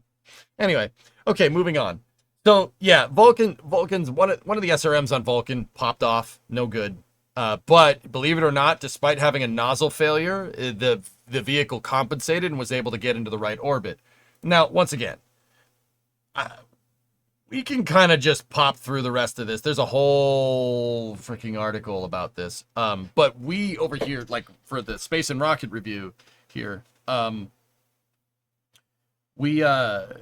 we saw yesterday that the Space Force posted that the SF-106 mission on Vulcan is going to fly soon. We got a launch on the books for national security missions.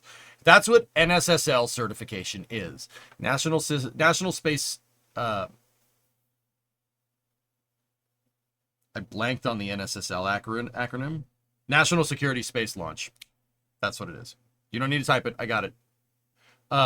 So Vulcan, so per the, like if you want to fly certain payloads for the Department of Defense and the National Reconnaissance Office, you need to prove that your rocket works. So Cert 2 for ULA was trying to prove that it was working.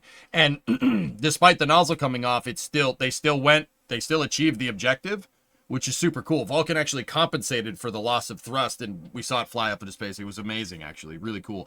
I actually had falsely said that they're screwed.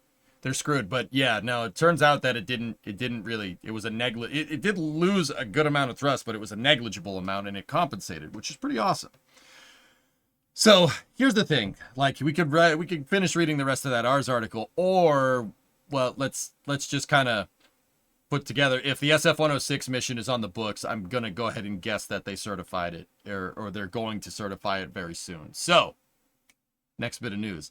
This one is a real weird one. You guys want a strange one? I was hoping, Creeper, you'd link this, but check this out. Astra has been awarded a contract by the Defense Innovation Unit with a ceiling of up to $44 million.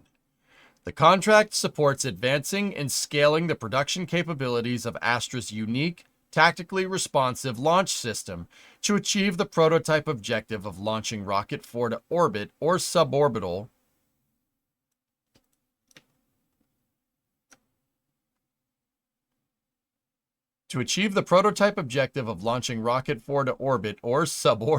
suborbital and from the US, Australia, or other location. Regret selling those shares? I never sold shares from Astra. Pause. I never sold them because I didn't have any. But you know how I've been saying for a long time, don't count Astra out. Everybody's like, oh, Astra's done. Astra's done. Astra's done. Nope. Nope. Chuck Testa.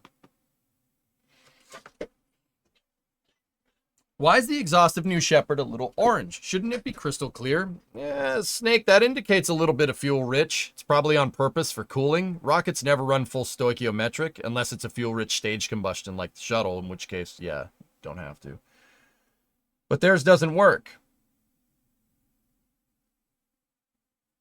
Orbit and suborbital is two different challenges. Yeah, I know, Isphil. I just thought they were trying to make a joke.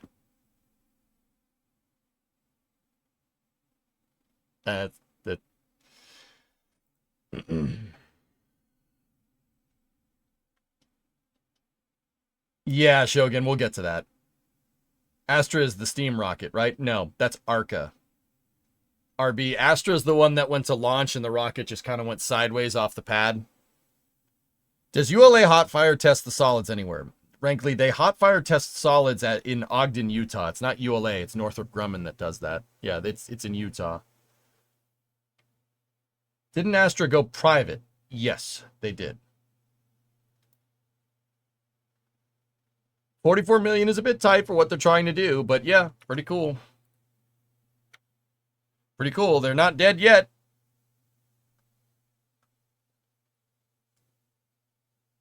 Arca is doing something. I don't really know.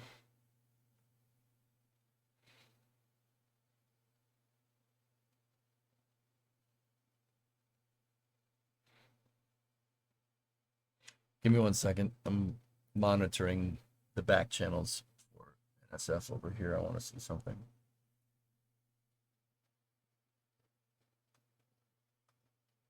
Okay, cool. Is spin launch still a thing? I have no idea. I have no idea, dude. I don't know. Anyway, that's cool to see some life being breathed into Astra. Let's see what happens. Because, like, I know, guys, that Astra kind of had some problems in the past, but you don't... Look, got to think about this in the kind of perspective of the commercial market, all right? Now, we're not talking about, like, equitability here, right? We're not talking about, like, why do we have SLS if Starship exists? You know, I think SLS should exist, despite Starship being pretty much better at every single thing in the future, right? Maybe.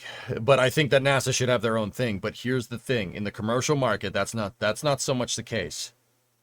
I think it's very important to not have market consolidation in the commercial launch industry before the commercial launch industry really kind of gets off the ground, right?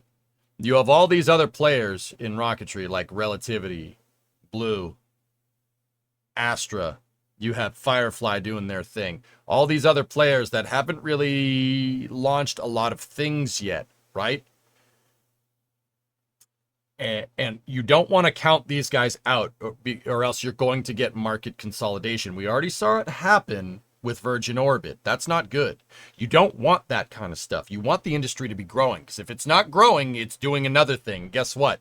There's no third direction. If it ain't growing, it's shrinking. So I know people are like, Astra, oh my God, it went sideways. You really don't want companies like this to fail. Because once the smaller companies start going, that could lead to terrible consolidation of the commercial market. That's not good. That is not good for us as spaceflight fans. That's a bad thing. Okay, so I'm happy that Astra landed a contract. Somebody said it in chat that 44 million isn't actually a lot of cash, but for small sat launching, that's enough. That's enough to make it work. That only works if the vehicles work. You don't invest in vehicles that don't work.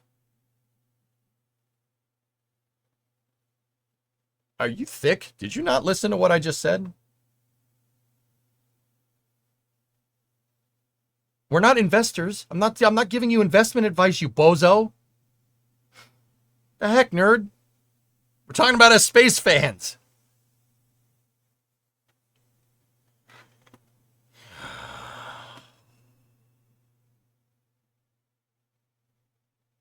And you're not a ham, Hellfish. You're the whole pig.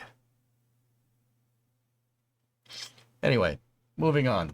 Next bit of news is coming from Stennis.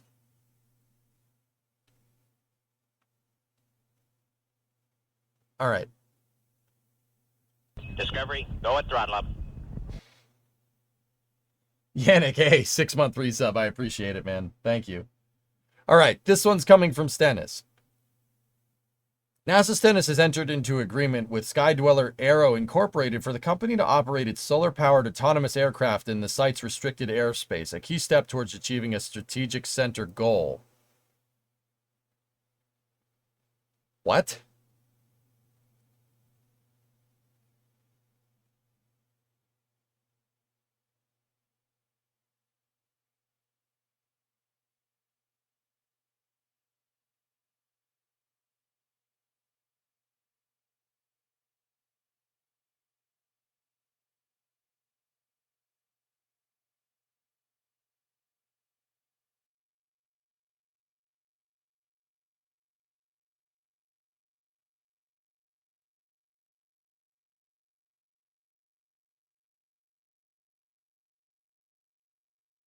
Should they give money to Python? Oh my God. Elfish, to even insinuate for a second that Astra is even remotely on the same, like, level as Python is insane. I think you're being contrarian about this. Either that or you didn't listen to what I said at the beginning. But that's fine. I mean, whatever. Just, yeah. Because market consolidation is great for an industry that's trying to expand, right? Yep. No, yeah, just let these companies die. It's a great idea. Yeah, good. EJ,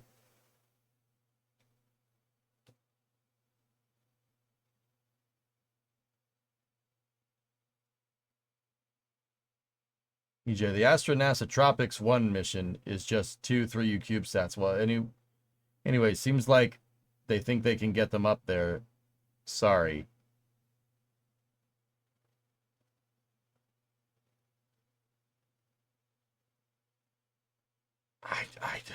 I don't get what you guys are talking about, dude, to be honest. We'll talk more about that in a second. What are you talking about? Market consolidation is bad. It's a bad thing. And you guys are trying to say, oh, well, yeah, we shouldn't reward rockets that don't work. Yeah, okay, except for Astra has a rocket that has worked. Rocket 3 did make it into space multiple times. Did we just forget that? Or do you just like cherry picking information? We just, no, screw that. Yeah, the company that's actually launched something into space, no, they're on the same level as the company that blew up their rocket in a sand pit out in the middle of the desert. Yeah, oh yeah, those are the same things. Yeah, no, it's the exact same thing. Yep, yep, no, you're right. I hope you're picking up the sarcasm, because I'm laying it on pretty thick.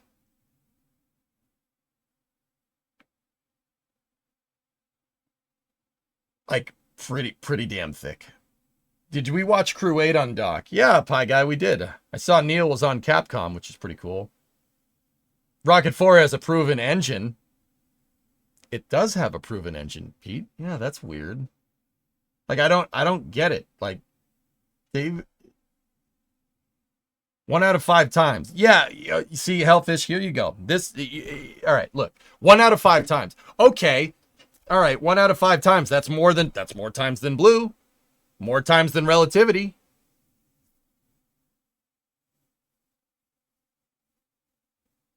There's only 3 commercial companies that have launched more things into space, dude.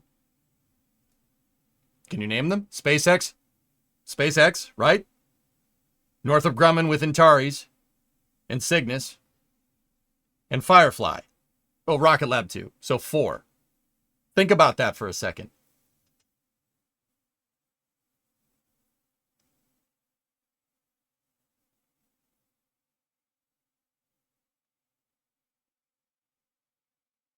You see what I'm saying, dude? Yeah, I get it. You can bring up criticism that Astra stuff doesn't work and you shouldn't reward that type of behavior, but you're failing to take into account the perspective thing here.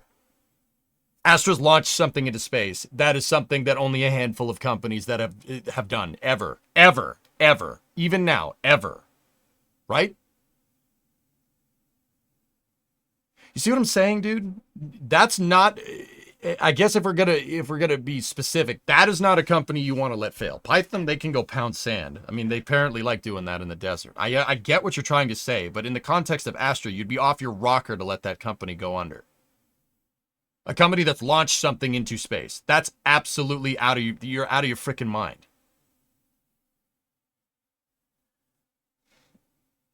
Oh, Firefly 2 on that list. So 6. You could include Virgin Orbit if you want, but they went under. Interesting.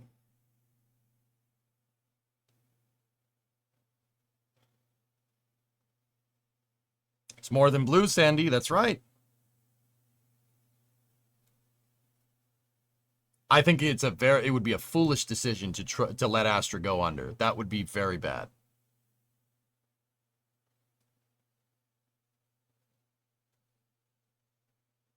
Firefly was number 3 on your list. Okay, I did mention them. So yeah, like I said. So SpaceX, Rocket Lab, Firefly, Astra, and Northrop Grumman. That's it. That's all. It's only 5 companies. See what I'm saying? I guess I should have chosen my words a little bit better there. But to insinuate that a company that has gotten payload to orbit, we should let them fail, right? Dude, is drastically under. Yeah, I get it. They haven't delivered on contracts. It's funny because the defense. What did they say? What's the name of that organization? The Defense Innovation Unit seems to disagree with you on this. To let them go under after getting into orbit, it wasn't a lot, but yeah. If the DIU says it's enough to invest $44 million in, I'd say that's probably a good idea to keep that going. But once again, I think the capability that Astra is offering, if they actually do it, is a good one.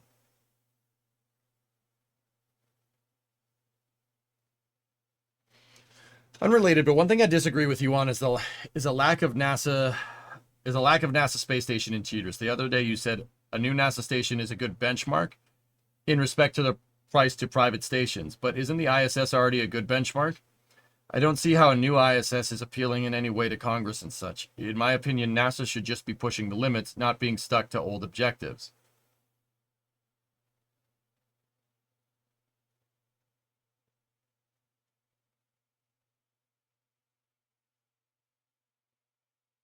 Eventually, the ISS price point wouldn't be something to compare to, Helsinki. And then what? Then what happens?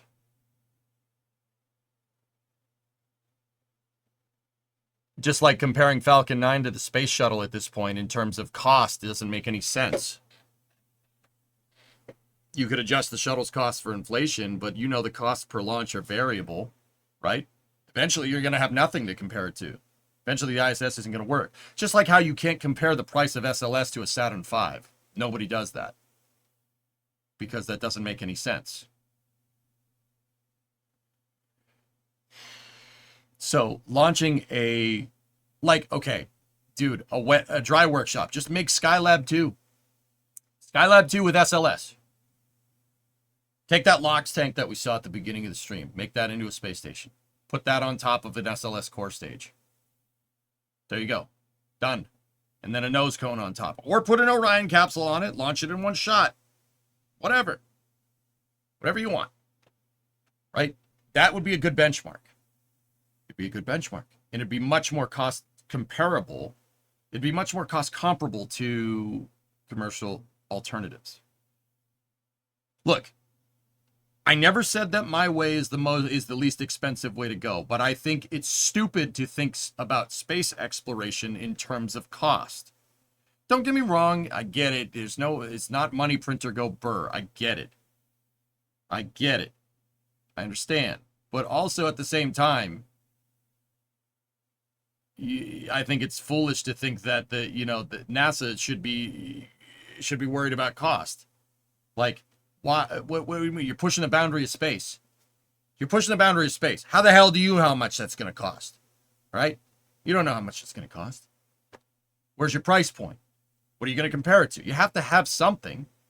Once again, I'm not going to sit here and say that a NASA space station on orbit wouldn't be redundant to commercial stations. Right? Of course it would. It wouldn't, maybe not have that much to offer in the scheme of things. Right? I get it. But also at the same time, that provides you economic sustainability and political sustainability for private and public programs. It is a little bit of redundancy. It's a little bit of redundancy in your architecture to ensure long-term sustainability from an economic and political standpoint. Does that make sense? If we're talking about NASA funding, you have to take that into account. You have to take the sustainability of the program into account. And I think that they do, but I don't think that I'm not going to sit here and second guess the GIO and the Inspector General, or GAO and the Inspector General, but sometimes the GAO talks about sustainability in terms of cost, which doesn't really make a lot of sense considering that you're pioneering a new technology. You can't say that SLS is too expensive. Compared to what? Compared to what? Compared to what? What is it expensive compared to? The other friggin' moon rocket that we have?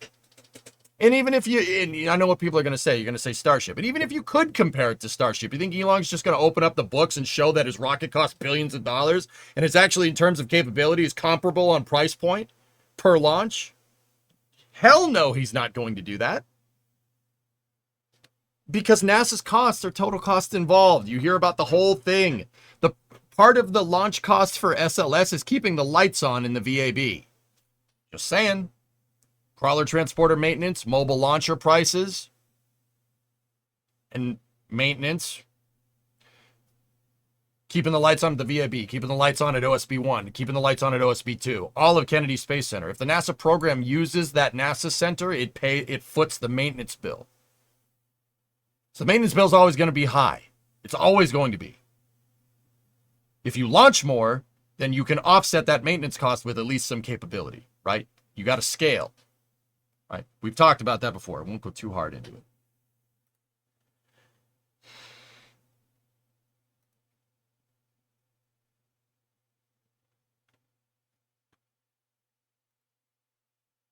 Health insurance for the guy who mops the floor. Exactly. You can't compare TCI to price per launch. It's impossible. That's stupid. That's like saying my car costs $150 because that's how much the tires cost to change. Right? It doesn't make any sense. So, like I said, Halsey, go flipping. Okay, we're getting a little too far out there. So, going back to what I was saying, NASA having its own redundant space station is useful as a price point for political and economic sustainability. If the commercials, example, you have your NASA station in low Earth orbit, low cost. This is like Salyut or Skylab or something very low cost, like not complicated, not something that needed 35 assembly missions to fly. It took 20 years to make.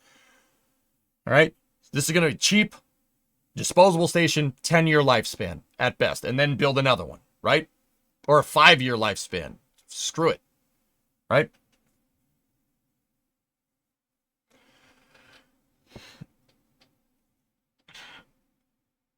And now you have all your other commercial stations. Say there's a huge recession and all the commercial stations, all those companies fold, like God forbid, like Vast fold or something, or it's unlikely Blue pulls out of their orbital reef program and SNC doesn't want to do it anymore.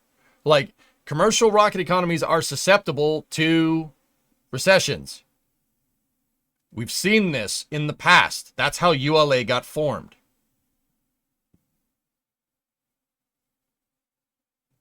My solution to this problem, because any idiot can point out a problem, it takes somebody that's not a moron completely, like I still pretty much am, but to point out a solution. The solution to this problem is to provide political and economic sustainability. You have to hit two of those things.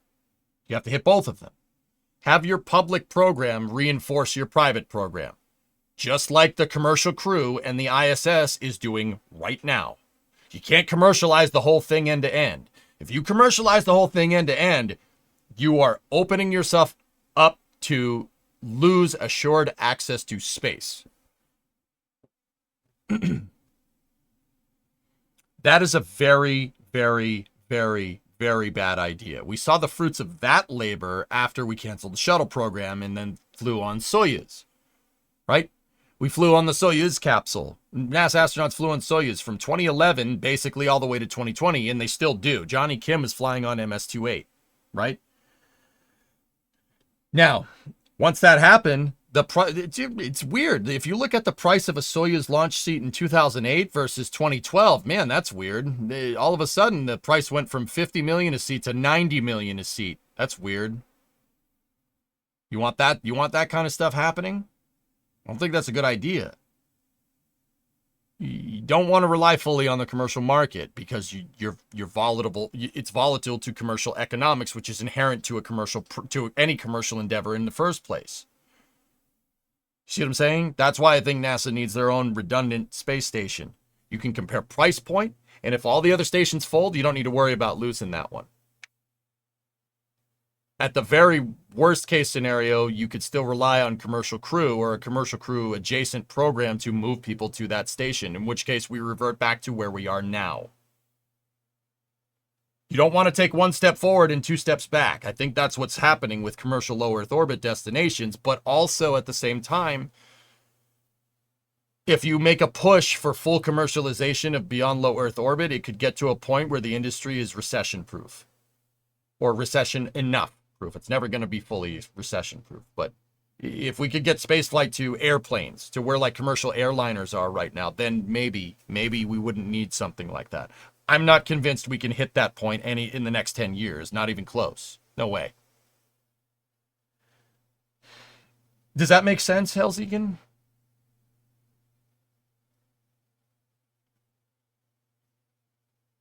Not too big to fail, God. That's something different. But you know what I mean.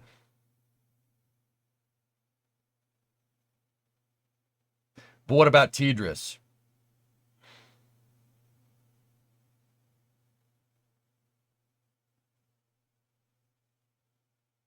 You think it's wise to privatize that?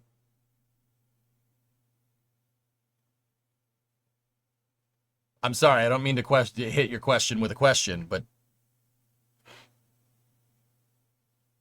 I just got here. Sorry if this is already addressed. Do you believe SpaceX will just repeat the same pattern? It might be the case. I think Flight 6 is going to be an exact copy of Flight 5, Jow.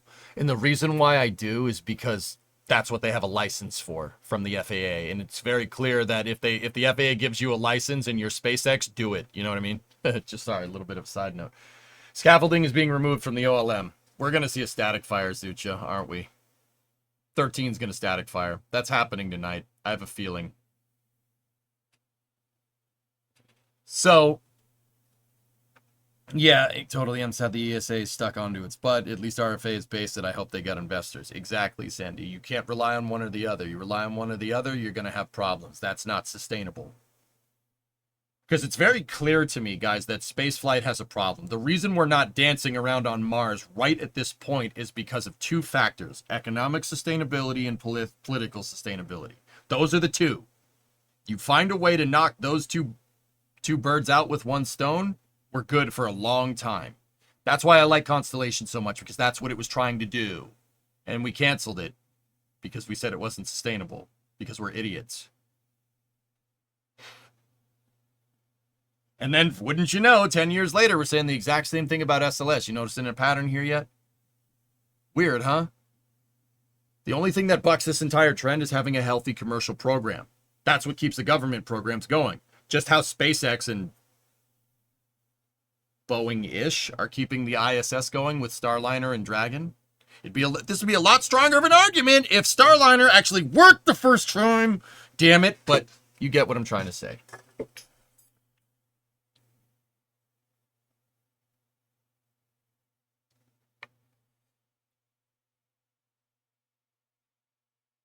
They kind of had a license for Flight 5 if they decided to just repeat the splashdown, but they still went on with the paperwork to do the catch. Isn't this exactly the same case?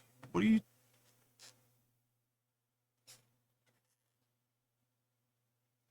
What's the point of doing the same? Because flight data is king, Jow. Doing the same thing, especially something you have the license for, outweighs the redundancy of the entire test, in my opinion. Not in my opinion. It absolutely will.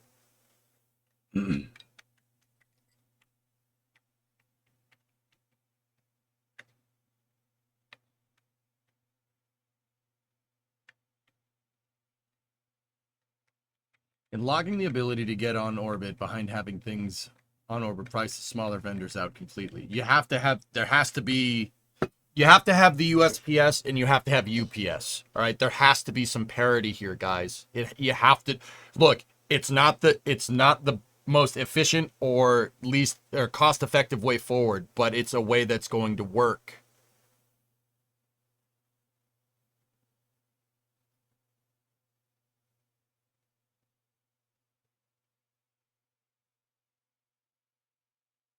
Yeah, Aqualex, for sure. That's a good point as well.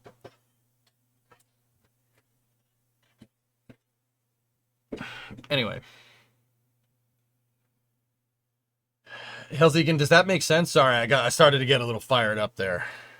It's mostly because of Hellfish. Because, whatever. But anyway, hopefully, I mean, I put some pretty good thought into this. Hopefully, I thought of all the angles. Who knows? With them laxing restrictions, how long till we see SpaceX put Mechazilla in Australia, ship a booster over there, and watch them do Starship ping pong? It's possible, weather guy. Nice. I just asked that to not consolidate the stream's opinion. I got you. Look, I don't mind if people disagree with me, but I'm not going to sit here and pretend like, you know, if you disagree with me, that I'm not going to, if I think you're wrong, I will say it. You know what I mean? That's scary, Baron. I forgot to ask, is your neck pain getting less and less? It's subsiding. It still hurts like a mother thousand. Yeah. Sleeping is not something that's agreeing with me right now. Not to be off topic, but I just got to say I'm a big fan of the new mission control screens for Flight 5. Yeah, these are pretty good. Hired Assassin is... I didn't hire him, but he killed someone for this footage in Minecraft. Now, Hired is the one that got me these high-quality pictures. He did a good job. Thanks, buddy.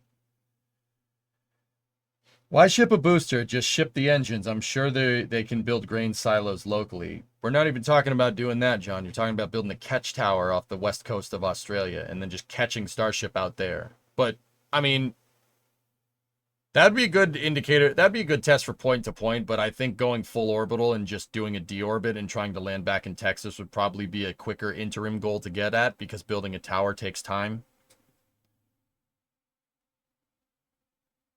I agree. I just found it weird that Flight 4 had room for improvement and they still didn't feel like repeating it. But now they must be tired of fighting the FAA. That's very much it, I think. If you asked me Flight 4, what's the next flight going to be like? I would have said like, oh, maybe they'll repeat it, right? Maybe they will. But after what went down with SpaceX and the FAA, I'm pretty sure they're going to take what they can get at this point in time, which is why I think 6 is just going to be a repeat of 5, and it's going to happen a lot quicker than you think. Discovery, go at throttle up. Exactly, Aqualex, because no matter how bad the USPS is, the moment it goes away, UPS, FedEx, etc. will degrade well past that point. We've seen this already with internet service providers. We decided decades ago we needed a national fiber to the home network to compete, and instead of building it out, we paid telecom companies billions of dollars to do it twice, and look where that got us. Exactly. Because at the end of the day, launching stuff into space is a logistical service. It's a service industry, just like the post office. What does a rocket do but take this thing and move it over there? How is that different than the post office? See what I'm saying? Bingo, Aqualex. Good point. That's right. Exactly. Hey, McCheeto, 57-month resub. How you doing, buddy? Guys, I'm not going to. Okay. First and foremost, why do you think why am I so hell-bent on this? Because I've seen in the past, it's been 50 years since we went to the moon. What the hell is the excuse for not going back? The excuse is bullcrap. It's bullcrap. It's stupid economic and political decisions. We can overcome those with some good integrated programs. I know we did it in the 60s. The last time we did that, we got the Apollo program. Weird, huh? That's strange. I'm not going to sit here and not stop at least talking about it and trying to spread awareness about this topic until it happens, because if we don't, we're opening ourselves up to have what happened, even though it seems highly unlikely right now. We're opening ourselves up to what happened, to consolidation, what happened between Apollo and the space shuttle, and then what happened after the space shuttle stopped flying to commercial crew. Your consolidation in the space industry. Anytime somebody, like it feeds into another theory that I have, that every time somebody at NASA proposes, oh, we can do this for cheaper, NASA has A, gotten the shaft in terms of funding, defunded, and ended up with less capability. That's all bad. Because NASA having these capabilities in the first place is the justification for having commercial crew. Part of the reason why commercial crew was so dang successful is because they compared it to the space shuttle. Right? You compared it to the space shuttle. Right? The space shuttle's too expensive. Falcon 9's less expensive. Starliner and Atlas is something. Atlas is less expensive. I'm not sure about that top part, though. Jury's still out on that one. But also at the same time, the flip side of this is that you can't put all your eggs into the commercial basket. You can't put all your eggs in the commercial basket because you're susceptible to recessions. Now you're susceptible to the market. The market grows and shrinks. We've seen this in the 90s. The commercial launch market collapsed in the wake of the dot-com collapse, and it killed commercial spaceflight endeavors basically until SpaceX came around with Falcon 9, like 10 to 15 years ago. Falcon 9's first flight was in 2010, so 14 years ago, right? Simultaneously, you can't go one all the way over here. We saw what happens during the Apollo program if a government has the sole way to get to the surface of the moon and there's no other reason to do it, they'll just say, nah, we don't need this anymore, bye. Let's go fight more wars.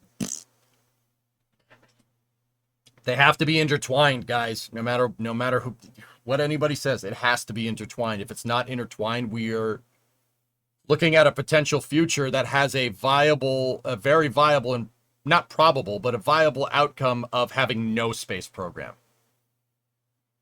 That's bad. Don't think I need to say that. You want what happened during the Apollo era? to the space shuttle era happening again. You want what happened after Constellation, the shuttle got canceled. You don't want that to happen again. You want what happened to, Lockheed Space Systems, Boeing Space Systems, McDonnell Douglas Space Systems. All three of them collapsed in the 90s and they became ULA. True story.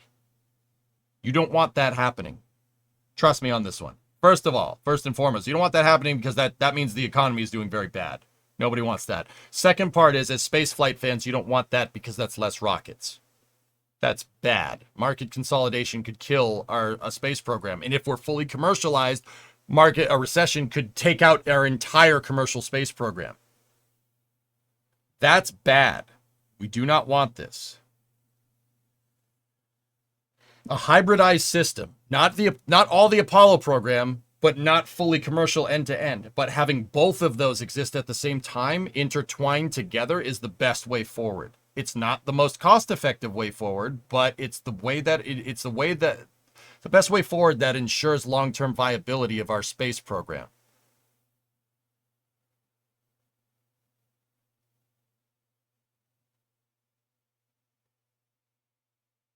Okay. Take a break for frick's sakes.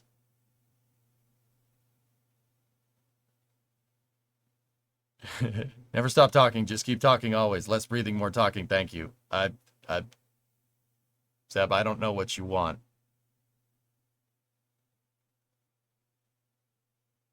I don't know, Journey. I can't speak to that. Maybe.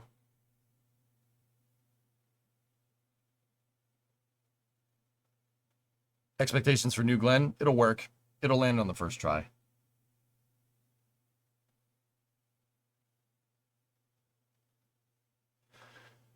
More space news. Let's go.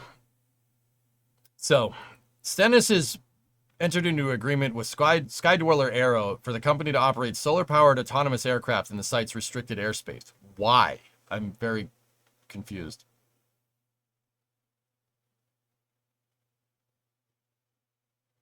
The Reimbursable Space Act agreement marks the first between Stennis and a commercial company to utilize the South Mississippi Center's unique capabilities to support testing and operation of uncrewed systems.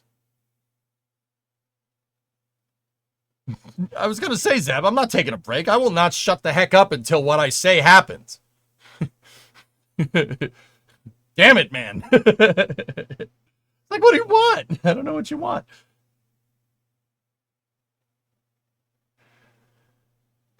The Reimbursable Space Act agreement marks the first between Stennis and a commercial company to utilize the South Mississippi Center's unique capabilities to support testing and operation of uncrewed systems. There are few locations like NASA Stennis that offer a secure location, restricted airspace, and the infrastructure to support testing and operation of various uncrewed systems.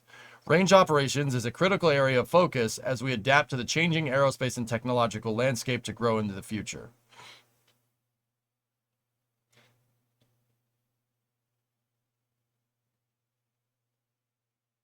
They're using the restricted airspace around Stennis to test autonomous flying in other places where it wouldn't be viable. I get it. Cool. Neat. Solar-powered autonomous planes. That's pretty neat. Cool. Ooh, more from Gitai. We are pleased to announce that Gitai's inchworm-type robotic arm has successfully passed all tests and achieves NASA's technological readiness level 6. Ooh. Nice. Following an integrated test conducted in a thermal vacuum chamber, simulating the lunar South Pole environment. Okay, we got a little video here. Giat orbital strikes again. That's a big old vacuum chamber.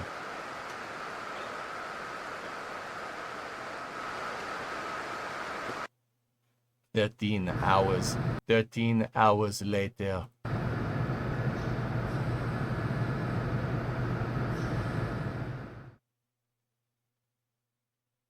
Nice, Grebo. That's cool.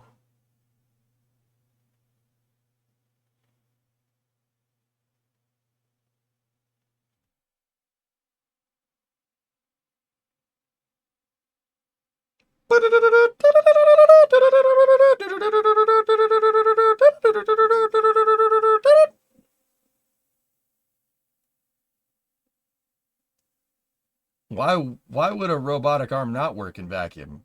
I don't know. But you ain't gonna know for sure until you test it.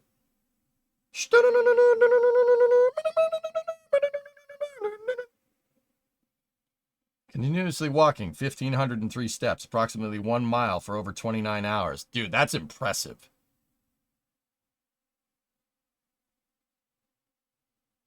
That's impressive, dude.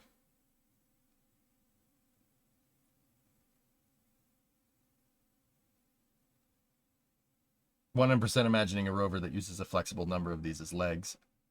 This thing walks? Yeah, Eddie. It's not the first robotic arm to do it, by the way. Canadarm, the space station remote manipulator system. It can walk around like this. Basically, you have latching end effectors on both ends of the arm, and it can basically monkey bar around the space station. Gitai has the same movement, same degrees of freedom as the Canadarm. It's just a smaller version of it, and obviously it's a little more robust, and you can make a lot of these things. Dude, that's so cool. Yep. Mm-hmm.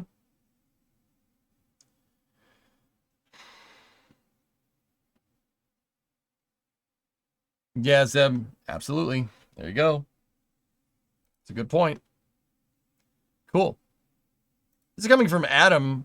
Okay, this next bit of news is something that's actually super cool. Maybe I might actually save this one till the end. Yeah, Adam and Chris have some pretty cool tweets. Something happened at McGregor that you guys probably are going to want to see. Let's get through the quick stuff first. So, this is coming from Captain Tom Sullivan. Tom Sullivan is the captain of the ULA's rocket ship, which just got out of dry dock. We shared earlier in Space News that a second sister ship to this is being made called Spaceship.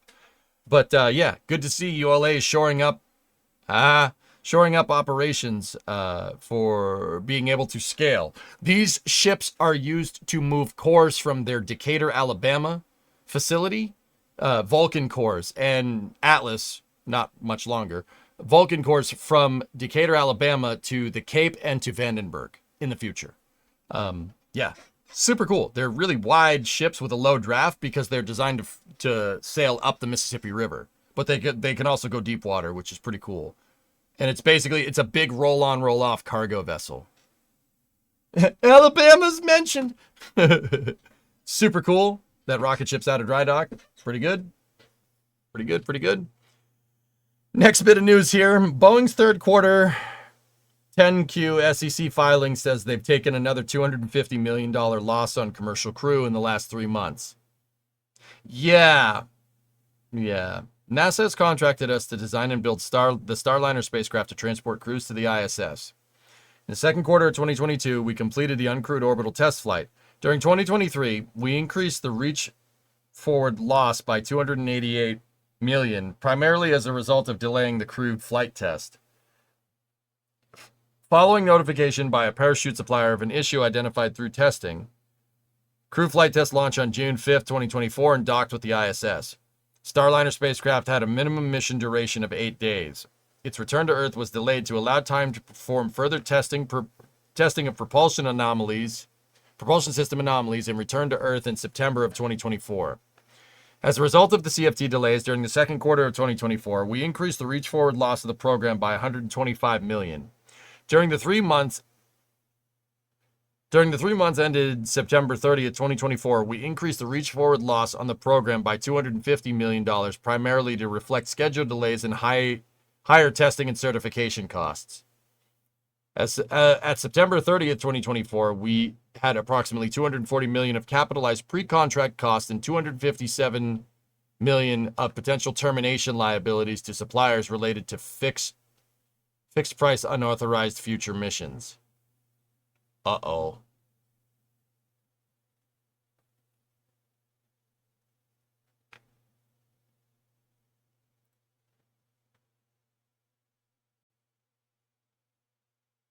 I missed that last line when we looked at this before.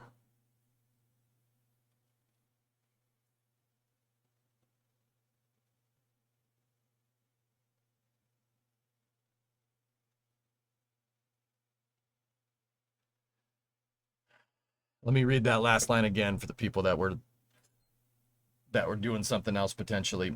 September 30th, 2024, we had approximately $240 million of capitalized pre-contract costs and $257 million of potential termination liabilities to suppliers related to the fixed price unauthorized future missions. Risk remains that we may record additional losses in future periods. So that tells me that the termination liabilities to suppliers related to fixed price unauthorized future missions. That tells me that the 6 missions after the contracted Starliner missions, okay, let me explain this. I might be explaining it wrong. You guys tell me. That sounds like basically when Starliner went to suppliers of, sub-assemblies for the capsule, they said, we want you to basically set up shop for like maybe 40 or 50 Starliner missions, right? And they said, all right, cool, we're going to do that. We'll basically tee up our factory to be able to supply you with, 40 service modules, for instance, right? And now it looks like that number may have gone down. So that's not ideal. Yeah, potential termination liabilities to suppliers related to fixed price unauthorized future missions. So unauthorized future missions are missions that are out past Starliner 6, which is the 6th contracted flight from NASA. That's not good.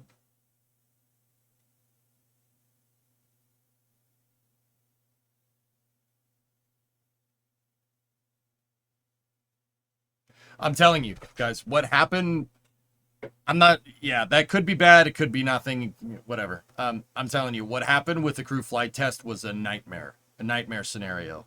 That is a very small problem that should have been identified in testing a long time ago that they screwed up on because their testing wasn't robust enough. You do not want to have problems like that on a crew flight test. It should have never even been allowed to get to that point.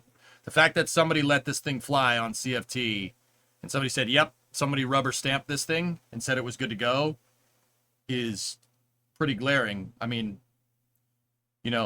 Butch and Sonny are fine, and the capsule did come back down okay, but that was a $257 million mistake. Oops. The money that they've allocated to Starliner right now is from all the testing that they did to try and corner the fault tree analysis on the thruster blocks. Basically, they're trying to figure out the problem with CFT-1. Yeah. So somebody rubber stamped a $257 million mistake. If I recall correctly, guys, this is just it popped into my head matter-of-factly. If I recall correctly, Kelly Ortberg, the CEO of Boeing, canned the guy in charge of Boeing Space Systems. Or Boeing Commercial Space. He fired him a couple weeks ago.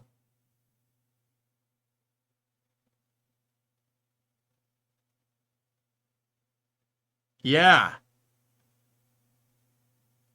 Yeah, might that have something to do with it? Yeah, that probably had something to do with it, because rubber stamping the CFT-1 mission to go is ludicrous in hindsight. And there's like I said, that was a $250 million mistake. Whoops. I'm going to go ahead and go out on a limb and say that that's probably the reason why that guy got canned. I have no way to prove that, but that's probably the reason. Yeah, that probably has something to do with it. You don't lose $250 million and keep your job. That's not really how that works. Just putting it out there, it probably had something to do with it. That is exactly what is needed. Agreed, actually. I think that Kelly Ortberg will do a good job. At least I hope.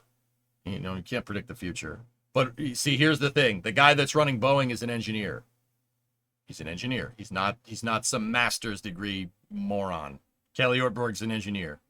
So him actually canning the guy that runs BCS was that's pretty cool. That's what you're right, Hellfish. I agree with you on that one very much. That is what they need. You need to get the he's an engineer, not an accountant +1. Exactly. That's what they need to hopefully get them out of this funk that they're in. Too many finance bros, dude. Too many finance bros.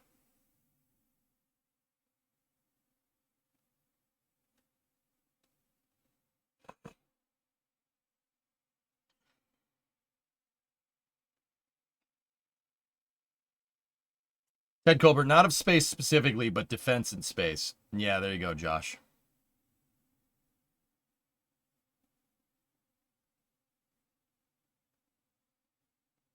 Yeah, there you go, Oculus, right?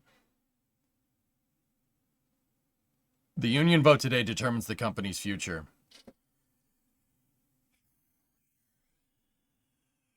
Boeing does a lot more than make airplanes, guys. For instance, Boeing operates the ISS under contract with NASA. So that could be bad. As much as we dump on them, I really, really want them to... I really don't want them to fail. That would be really bad. Anyway, next bit of news. Here's some comedy. Here, check this out. So this is coming from China and Asia spaceflight. Deep Blue is accepting reservations. Only 2 tickets for their suborbital space travel planned for 2027. The ship, 3.5 meters wide, 4 meters tall, 6 seats, 6 windows, 1,200 kilogram payload capacity, 7.9 ton liftoff mass. Travel up to 100 to 150 kilometers with 600 seconds 0G experience. Reuse 50 times.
Yeah, that, you know, I think I've seen this somewhere before.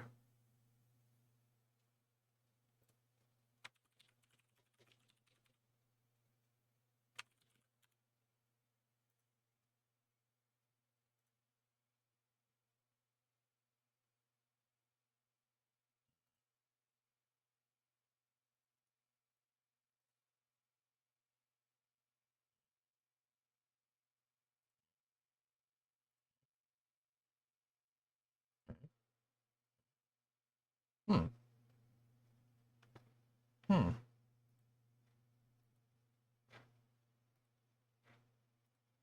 Nah. It's got to be different. That's got to be different. Those aren't the same.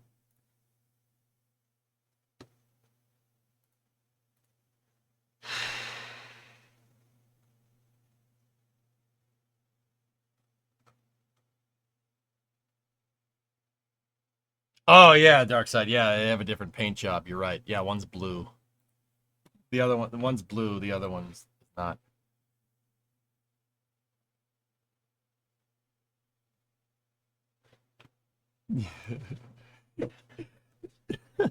At least one of Boeing's subsidiaries is doing well. Millennium was originally awarded 1 SV and then 3 and now 6 and now 12. The latest announcement was to fill the gap. Oh, okay. Cool. Well, that's good. That's, yeah, okay. So that's funny. All right. So last bit here. Check this out. Don't know if anyone told them those windows are in the plasma flow. There's no plasma on a suborbital vehicle. Pivot.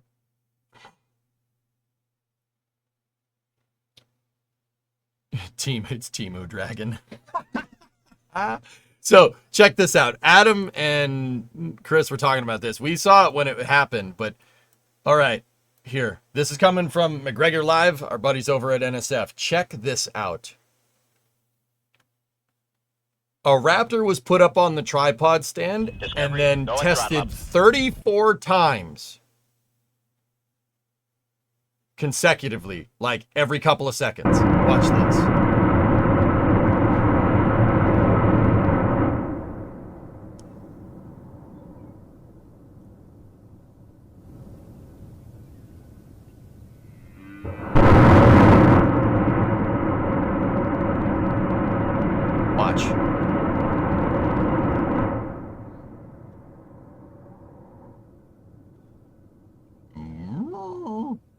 So this was just a little bit of it. They were doing 5 to 10 second duration burns. It's funny because they did 5 of them before the 34 consecutive ones. So I'd say in the span of an hour, this rocket engine fired almost 40 times.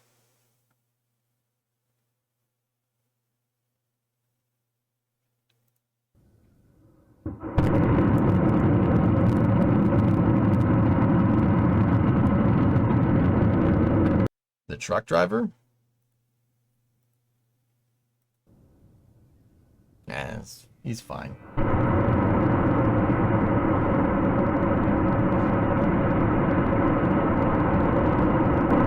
Serious question. Do they ever design and develop any of their own technologies? No. No, they don't. They Borg everything. Load cycle, go burr. So, I have a theory about this. First of all, I want to point out the absurdity of doing this with a full flow stage combustion cycle engine that's using fully cryogenic propellants. So guys, this type of test would be used to test startup and shut down transients over a duration of time. Starting up and shutting down rocket engines are the most violent part of the rocket engine's operation by a long shot. Why? Is because a lot of things between the engine being off and the engine being on, a lot of things change really, really fast. A lot of stuff gets really cold really quickly. A lot of machinery that was stationary is now moving very, very fast. There's a lot of gas coming out of the bottom. That's the part that we see, right? There's a lot of things going on really, really quickly. And shutdown is the inverse of that. It's the same thing. You're going from a lot of fire to nothing really, really fast. You're going from turbine machinery spinning at crazy high RPM, 60,000 RPM to nothing. Well, not nothing. My theory is that they just let the turbines just keep spinning, but that's just another story. That's another story. I don't know if that's true or not. They're freewheeling the damn turbines like anti-lag, but I could be wrong. So, this is extraordinarily hard on any rocket engine. Anything. If you tried to do this with a shuttle engine, it would blow up. You tried to do this with a Merlin engine, it'll explode. This is nuts. Like, this is the showing firings right here and like duration of firing. The NSF has this cool chart, right? Doing stuff like this is very hard on any of the rocket's equipment. Now, the crazy thing here is that this thing did it 39 times over the course of like maybe 30 minutes. 34 of them consecutively, like shutting it off, shutting it back up, turning it on, turning it back off, turning it on, turning it back off. Which prompted a lot of people asking, like, why? What's the point of this test? Yeah, incorporating an electric sustainer pre-spin on the pumps. Yeah, Aglex, right? Like that turbine thing that we saw yesterday. Why not? Sure, 619. Yeah, I mean, why not? Let's test it. See what you can really put a Raptor through, like put it through its paces, right? See what happens. But we've kind of already proven that Raptors have pretty damn good reliability. I have a theory, if you guys care to hear it. My theory is that that's a Raptor 3. This is a Raptor 3 on the test stand. And they're beating the snot out of it on purpose. A rocket theory, yes. See above? No, Nick, don't take my thunder away, you jerk. I think this is a Raptor 3. There's no reason to do something like this with a Raptor 2.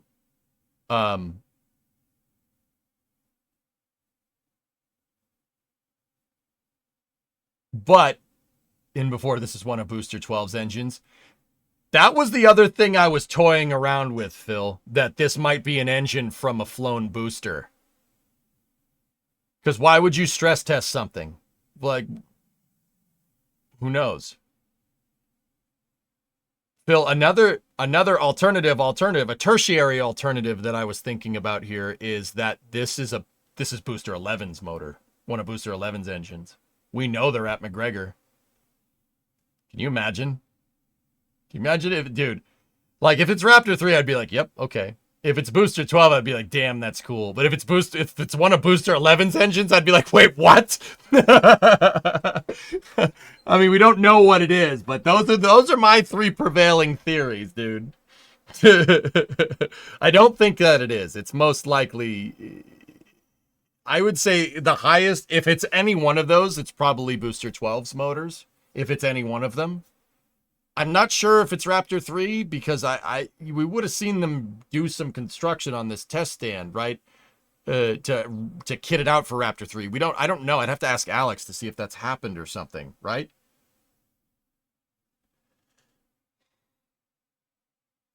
You think they could convert Raptor 3 to Hydrolox? No. You'd have to completely redesign the turbine equipment, James. No. Raptor 3 is just a bolt-on. If it can't fail in extreme conditions while testing, it won't fail in normal conditions while on a live mission. Yeah, TJ, that's a good point. Like I said, doing that to a rocket engine. All right, so like, here comes the car analogy. Didn't expect that from EJ. The guy with the Ford hat is thinking about this in terms of cars. Wow, big surprise. No, doing what they're doing there is like putting your foot to the floor on the on the gas pedal on a car and then turning the engine on and off while your foot's buried in it. The engine is basically going from 0 to like red line, 0 to red line, 0 to red line, 0 to red line, 0 to red line. That's really bad for a car engine. It's even worse for a rocket engine. Yet this Raptor is just sitting there going, I didn't hear no bell. I didn't hear no bell. Elon, I didn't hear no bell. Adrian. You know, it's just like, it's not how much it's not how much hits you could do, it's how many times you get hit in the face. Where's my sandwich? It's just sitting there taking the punches, no problem. Which is pretty ridiculous. That's insane. Adrian, Elon, where are you? Where are you? What? The car analogy actually hurt a little. Brian, that's what I mean. That's what that's doing. To that poor rocket engine is getting the crap kicked out of it. But it's like watching a freight train derailing. It's like, I don't want to stop. Is it going to blow up? You know? Like, hold my beer. Yeah, there you go. Bro, you're my cold started engine red line. That's exactly what's going on. Like, it can't be a cold start, though, Josh, right? Because you got to thermally condition the motor. Or else you're going to have other problems in operating temperature, right? So we know it's primed and probably thermally conditioned. But even then, that's still really, that's insane that this motor's just like, yeah, it's fine. I hear no bell. You know? How are they restarting it? Pneumatics to spin the turbine, 619. Or they're freewheeling it. I had a theory on how they're able to relight this engine really quickly a long time ago, and it basically was an anti-lag system. Like an anti-lag on a car. Basically, some type of using the autogenous pressurization on Raptors as a tap-off to basically have an anti-lag system. What is an anti-lag? Okay, so anti-lag on a car is used on a car with a turbocharger. And basically the idea is to keep the turbo spool so you don't get any turbo lag. So turbo lag happens when you rev an engine. The engine has to go up in RPM and it has to produce enough exhaust to actually start pressurizing and spinning the turbine to actually create boost for your car. An anti-lag system, basically, an anti-lag, you've heard it. Idiots on the street if you're in the US have this all the time. They do it to make people scared or something. Like if the car is just sitting there and somebody gets on the revs and you hear the exhaust go pop pop pop pop pop pop pop pop pop pop pop pop pop. That's an anti-lag system. It basically keeps the turbine spinning. It keeps the turbine spinning. That's all. Yeah, you ignite fuel in the exhaust. It's basically like an afterburner for a car, but it's just once again, what it's trying to do is keep that turbine wheel spinning. I have a theory, and this is me completely pulling this out of my tail. I don't know. When it comes to propulsion engineering, I am a very big amateur when it comes to this, so whatever. If there was some way to have a tap off with a pressurization system from the autogenous pressurization that Raptor has, you could use the residual pneumatic pressure to keep the turbine spinning. The crazy part about that, though, means that your turbine is spinning, but you're not moving any fluid. If that is the case, that could most likely cause extreme cavitation in the turbine machinery, which could make what they're doing even more crazy. But once again, that's just my opinion. Who knows? Elon said they removed the igniter. They removed the main igniter, Erudite. You don't need to have it. You don't need to have an igniter in your injector plate on a stage combustion cycle.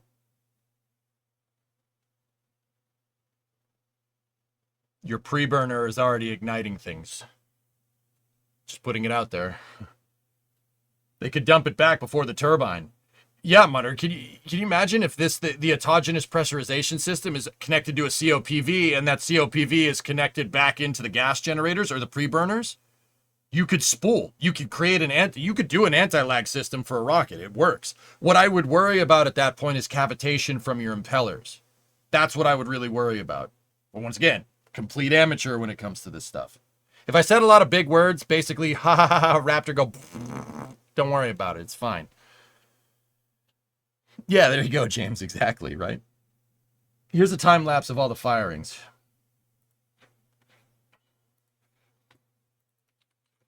Oh, LSR. LSR, are you here this time? You out there, buddy?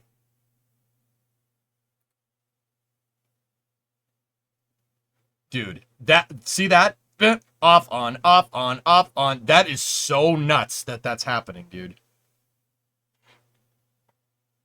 But the turbine spins at thousands of RPMs. Aren't the pumps directly attached to the turbine shaft? They are, Snake. Yeah, that's what I mean. I'd worry about cavitation on the pumps if that's what you're doing. Snake, it's either that or they figured out a way to get those pumps within seconds of going from 0 RPM to 60,000 RPM, back to 0 RPM, back to 60,000 RPM. Or at least, having the turbines start to slow down and then immediately pushing them back up to 60,000. That's crazy, dude. That is even then, like even the most basic explanation for what's going on is still nuts. Rocket engines, dude, no rocket engine can do that. No rocket engine can do that. That is insane.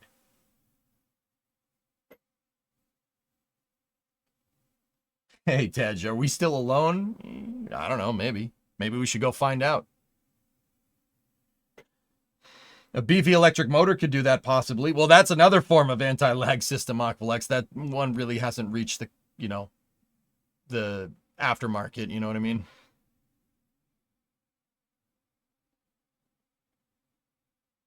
Right, Joshua? Isn't it crazy, dude? Yo, on three possibly, what was added for all three? Booster 11? On three possibilities, what would this... A for all three. Booster 11, Raptor from the seabed, Booster 12 or Raptor 3. What would impress you the most? Booster 11 would impress me the most, Grebo. If this was a Raptor engine that had been sitting underwater for 3 months, and they took it, refurbed it, and put it on the stand, and they're doing that with it, that's ridiculous. Honestly, that's the one that would impress me the most out of the three possibilities I floated. If that's a Booster 11 Raptor engine, I would blow a gasket. That's ridiculous. But I don't think it is. It's more likely from Booster 12, but it also is probably about equally as likely that it could be a Raptor 3. Floated. Yeah.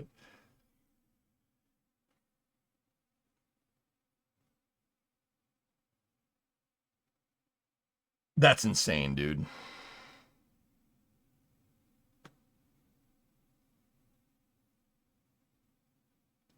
That's ridiculous. Completely nuts. What are the bearings in the turbines? Did they ever release it? There is no bearing, Zeppelin. No mechanical bearing, that is. Where's the sound? I shut it. I didn't have the sound on, Smutty.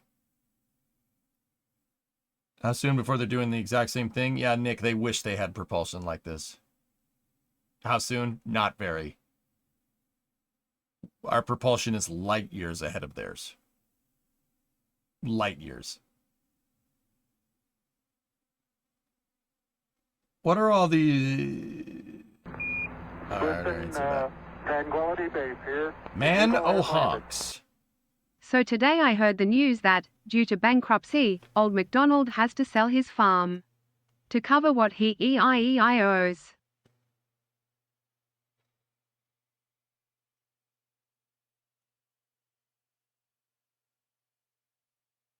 You aren't anti-lagging a hydrostatic bearing. What if they just keep the impeller submerged and close the valves? We know there's a valve post-impeller. Just saying. Also, frick that joke and frick the person that sent it. I'll give you your damn dollar back. I'll give you your damn dollar back, you fool. Anyway, no, it's kind of funny. All right. Anyway, not really. Moving on.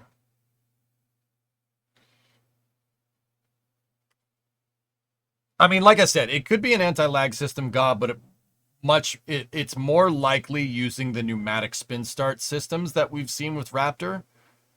They could be using the autogenous pressurization to pressurize the COPV. And then instead of keeping the turbine's anti-lag going, right, to keep the turbine RPM up, they could just start it again. As long as you have residual COPV pressure from the initial autogenous pressurization, sure, you could do the same thing. I'll just send a different one. Yeah, I know you will. Whatever. Speaking of HLS, do you have any idea what they'll do to land on the moon? They'll probably fire their engines before they hit the ground in order to land successfully. Hey, you asked. The vertical stand had a 2-week downtime before the first Raptor 3 firing, so I would expect at least 1 week of downtime on the tripod if this was Raptor 3. Yeah, Phil, like I said, the most likely thing is that it's a Booster 12 Raptor. But it would be cool if it was a Raptor 3, and it would be even cooler if it was a Booster 11 Raptor, right? There is no bearing is taking the best part is no part, terrifyingly far from a mechanical design perspective. Poison, you need to be terrifyingly far away from established design meta to achieve 300 bar chamber pressure. Like I said, nothing like Raptor has ever existed before. That engine is insane. Like, if you had that engine in Kerbal, you could just use it to do everything. It could just do everything. Like, landing engine, sure, deep throttleable.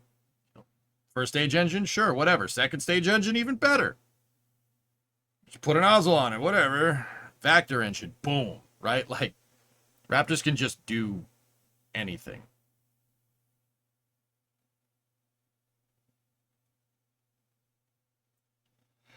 And we don't know if they removed engines from 12, Butter.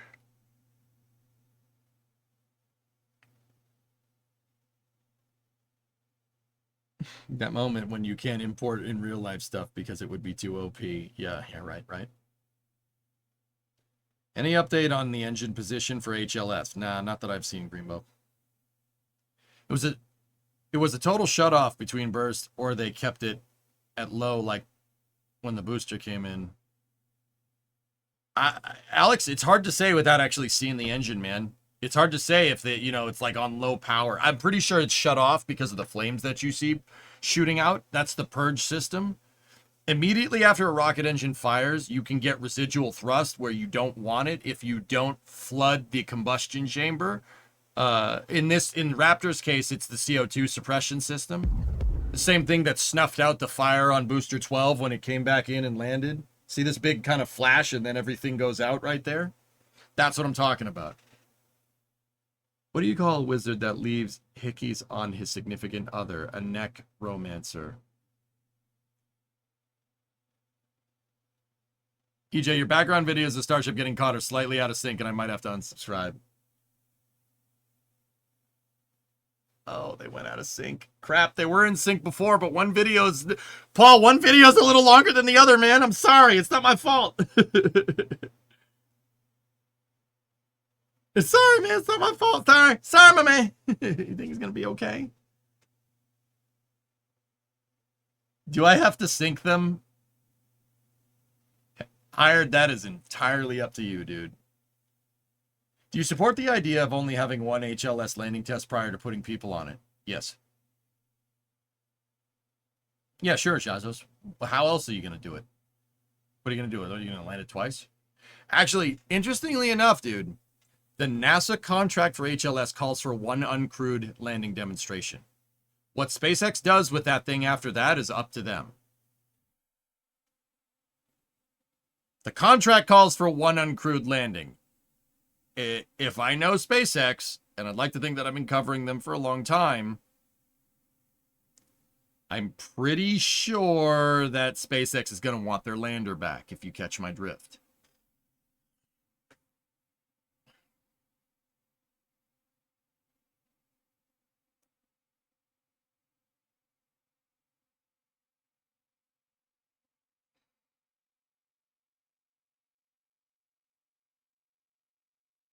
I thought I heard Elon say early on in the catch chat that problem with the catch was the reflective shock from the engine being too close to the ground. It's the vibrations, Grebo. They turned on the sound suppressor to fix that problem. If you notice, you can't see it in these pictures. Sound suppressor is on when the booster landed.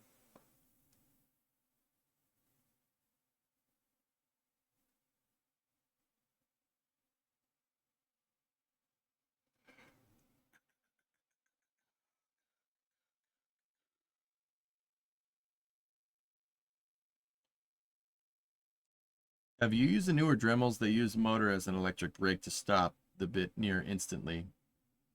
Oh, yeah. Yeah, Aqualex. I haven't used them, but I know about those. Yep.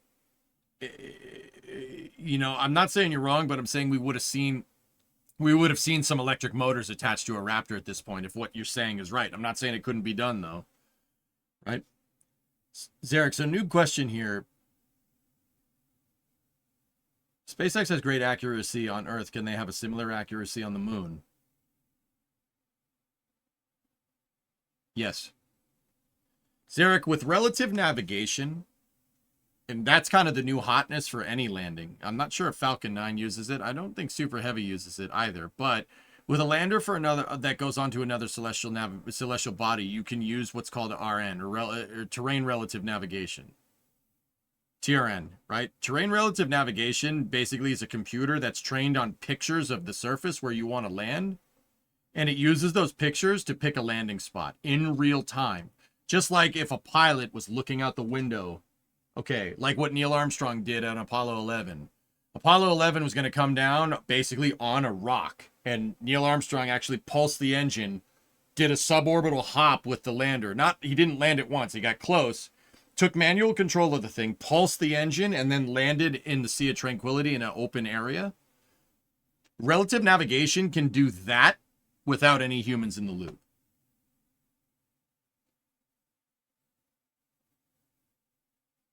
Yeah, so if HLS is using a form of relative navigation, yes, it absolutely can. Yeah, they'll absolutely nail the landing. The computer knows if the computer knows where the ground is, it knows where the ground isn't. The missile knows where it is at all times. It knows this because it knows where it isn't. By subtracting where it is from where it isn't, it's developed a deviation, and its variation, which is called error. Like the Tomahawk. Like the Tomahawk, except backwards. Tomahawks most likely use inertial navigation, but Victory, but I don't know, maybe. That's cool. So them landing multiple payloads next to each other is totally possible. Oh, that's already been tested. Not by SpaceX, but bro, we tested that in the 60s.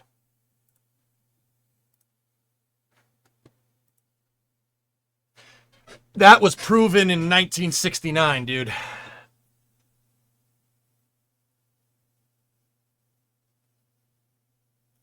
I mean, Aqualex, it'd be cool. It's a good idea. Did he use a side mirror? No, the windows, Alex, you could look down.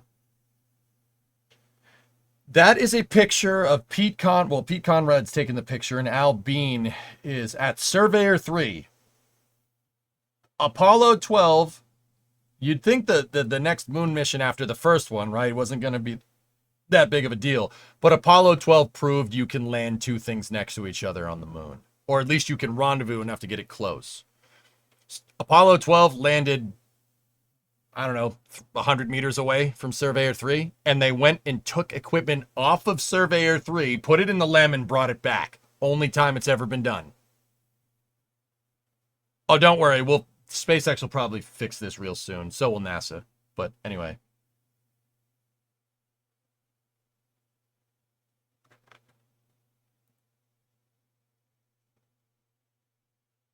Oh, it's good to know, Victory.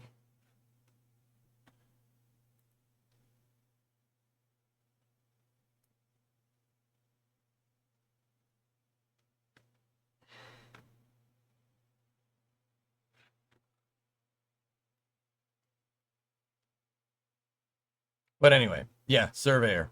You want to read about a ridiculous program from JPL? Surveyor was a two-stage lander.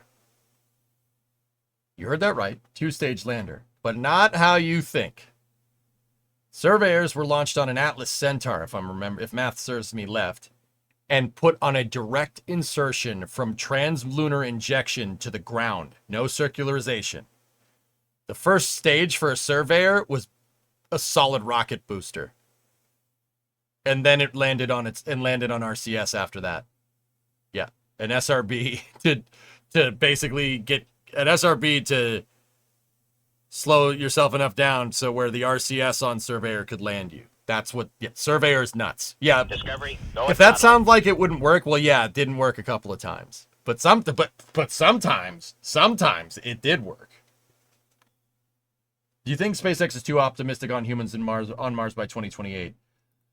Here's the thing, dude. Before this, I would have said, yeah, that's probably not happening. But, dude, this is so much of a game changer. I actually am kind of starting to believe that. But in Elon's own words, SpaceX takes the impossible and makes it late. So maybe the end of the decade. Maybe. What is that thing next to his leg extended out? It's one of the tools to collect lunar regolith, if I'm remembering right. I don't know exactly what it is. It's one of the scientific instruments on a Surveyor.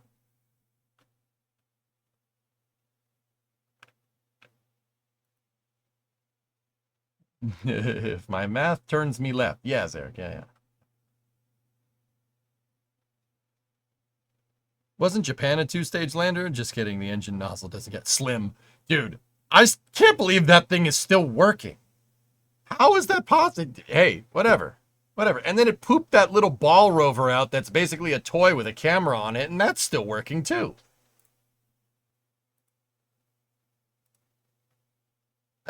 All right. Sure. When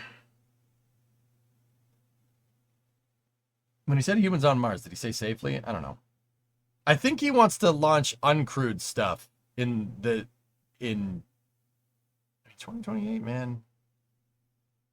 I mean, I would still say 2028 is a tall bet, but that moved from like, now there's no way to, okay, that's probable but unlikely because of that. Guys, Josh, I'm not going to say that they're going to do it in 2028, dude, but also at the same time, from everything that I've seen, and keep in mind, I don't have any insider information. Nobody's whispering sweet nothings in my ear about what SpaceX is doing. But if I'm looking at how all this is panning out, Starship is about to get insane. It's going to get nuts. We're going to, if I'm looking at how this is all kind of coming together, this is my guess. I don't know if it's true. This is just a guess. I'm going to go ahead and guess that SpaceX is probably going to target like 12 Starship missions next year, probably once a month. Yeah, that's my guess, if not more. They have to. The reason why I have this opinion is because they have to. They have to deliver that HLS. And if you're going to do that, right, and you're going to start mass producing these ships because they just built that big factory down there that's going to start cranking out Starships sooner rather than later, right? Star Factory, you're you're going to need to scale to complete the SLS, not the SLS, the HLS contracts. You're going to need to scale. You have to scale. Elon is probably the foremost expert on scaling stuff in the country. Probably like maybe Jeff Bezos. And fun fact, both those guys are working on building out their own space programs, which is pretty cool. I'm just gonna say that's pretty neat. You can hate billionaires if you want. That's pretty cool. That's pretty cool. Just saying. But yeah, they're gonna have to. You have to. Starship is gonna pick up speed. And honestly, nailing that booster catch on the first try is huge, because getting flight data on this is the most valuable thing. Okay, I might eat my words on this. You guys can point and laugh at me if I'm wrong in the future. Say, haha, EJ, you said this on October 23rd, 2024 at 7:45 p.m. You're an idiot. In which case, you're probably right. If you're going back in the VOD and finding this because I was wrong about something, yeah, okay, good job. Good job. Post it and make fun of me. I don't care, whatever. I would say that another booster, a booster catch missing at this point is highly unlikely. They might have some problems here and there, but I'd say from here on out, the vast majority of these boosters will probably make it back, if not all of them. The reason, like a failure will be highly unlikely. The reason is because that right there is an insane amount. That data, the flight data behind what happened here is invaluable. That is an insane game changer. And part of the reason why I think SpaceX is teeing up Flight 6 so quickly is that they're trying to prove that this wasn't a fluke. I don't think it is. You have the data to back it up now. You have your analytical data and you have flight data to back it up. Flight data is king in proving out engineering understanding. It's king. It's very, once again, you can point at me and say I'm wrong. It's fine. You know, because I can't predict the damn future. But I think that in the future, I think it'll be very unlikely that SpaceX is going to lose a booster. Don't get me wrong, you know, Murphy's Law and everything, but also very unlikely. You think Lunar Starship is going to be built in the VAB? It's going to be built at Starbase. There's no other Starship factories yet. Oh yeah, I think the launch capability will be there well before 2028. But in terms of human-capable hardware, I don't know. Polaris 2 is on the or Polaris 3 is on the books, Josh. That's a human-rated Starship mission. Just putting it out there. Like I said, I don't think people are going to be able to understand the scale that Starship is going to hit us with. It's going to come on a lot faster than Falcon 9 did. Dumb question. Would you agree to go to Mars in 2028, 2030 if SpaceX offered you to go there? Only if I understood the mission very well, H, and there was a viable way to get back home. I'm not staying on Mars forever. My wife probably wouldn't let me, though.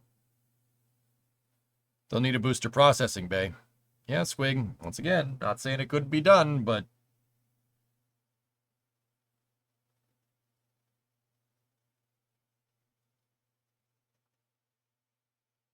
Zeb, we do know they faked some of the pictures and recreated what they did on Earth. No, that's bull crap. No, they didn't. They didn't fake the pictures.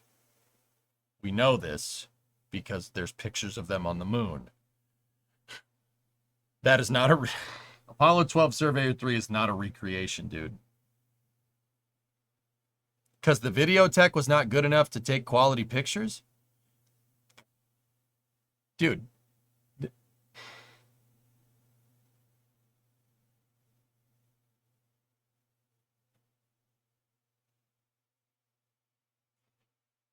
How is a photograph video technology?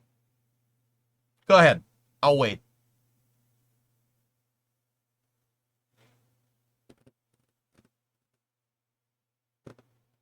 That's a photograph. That wasn't taken from video. It was a photograph. It has NASA's hash marks on it. It was taken with a camera. A Hasselblad camera, if you really want to know. They sent really nice cameras to the moon. Hasselblads are still, to this day, like one of the most expensive cameras from that era. They're very, very well sought after. That's a picture, dude. It ain't video. And to say video quality. Point still stands, dude. What are you talking about? Of course they went to the moon. Like, okay, Zeb, let's get down to brass tacks. It's not a recreation. They didn't recreate photos. They maybe did it. They maybe did some photos in the training modules that they had. And people that don't know anything about spaceflight testing and just presume because they think they know better, say, oh, it's a fake photo. They did a lot of training out in the desert because that's the closest analog that we have here. They had a lot of training simulations. They had a lot of, not set pieces, but training grounds that were designed to mimic the surface of the moon. This is something that they literally still do to this day. In fact, a guy that I know on Twitter has footage literally this morning of one of those testing grounds. I actually saw this morning and I thought I'd bring it up. They're testing regolith propagation in one of these things, so you're probably confusing the recreation with this type of stuff. It's a recreation. No, they're probably testing something. Now, second of all, here's the big one. Dude, we went to the moon. We went to the moon 6 times. You know how we know? The Soviet Union confirmed that we did. Think about it for a second. Think about it. Soviet Union said we did. At the height of the Cold War in the 1960s, Soviet Union's like, yeah, they did that. Of course they did. You know how they knew? They sent Luna 15 to go and spy on us when we landed on the moon. There's footage of it. It's out there. It's video footage, and the video footage sucks because it's 480p from 1968, or 1969, excuse me. Why would the Soviet Union admit to that? Why would they admit that they lost the space race? See what I'm saying? The Russians are going to be like, yeah, they beat us. No way. Not a chance. Not a chance unless we absolutely did. Before people say, oh, we fooled them. You're telling me we fooled the country that launched the first person and satellite into space? First extravehicular activity, first probe on the surface of Mars, first probe on Venus. You said we fooled them? Yeah, nice try. Keep coping.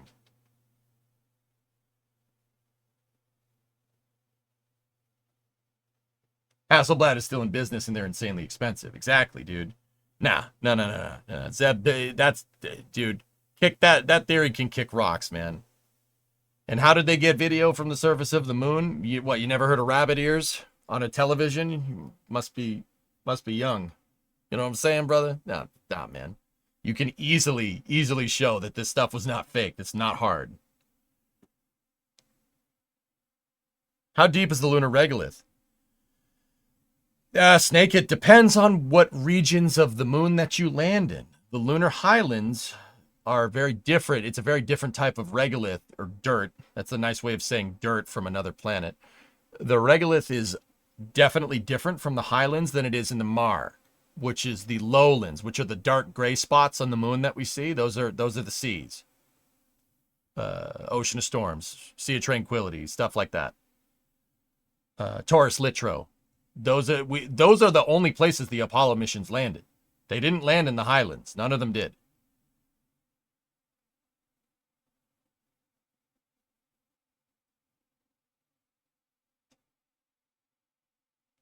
Dirt has organics and microbes.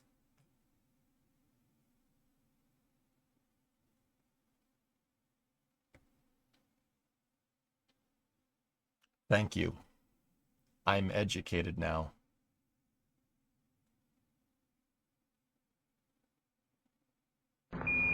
Listen, Tranquility Base here. The Eagle has landed. I am a natural satellite and I will stay out of I this don't play Star drama. Citizen out of fear of getting addicted. I play that game, my wife will never see me again. It's probably not a good idea.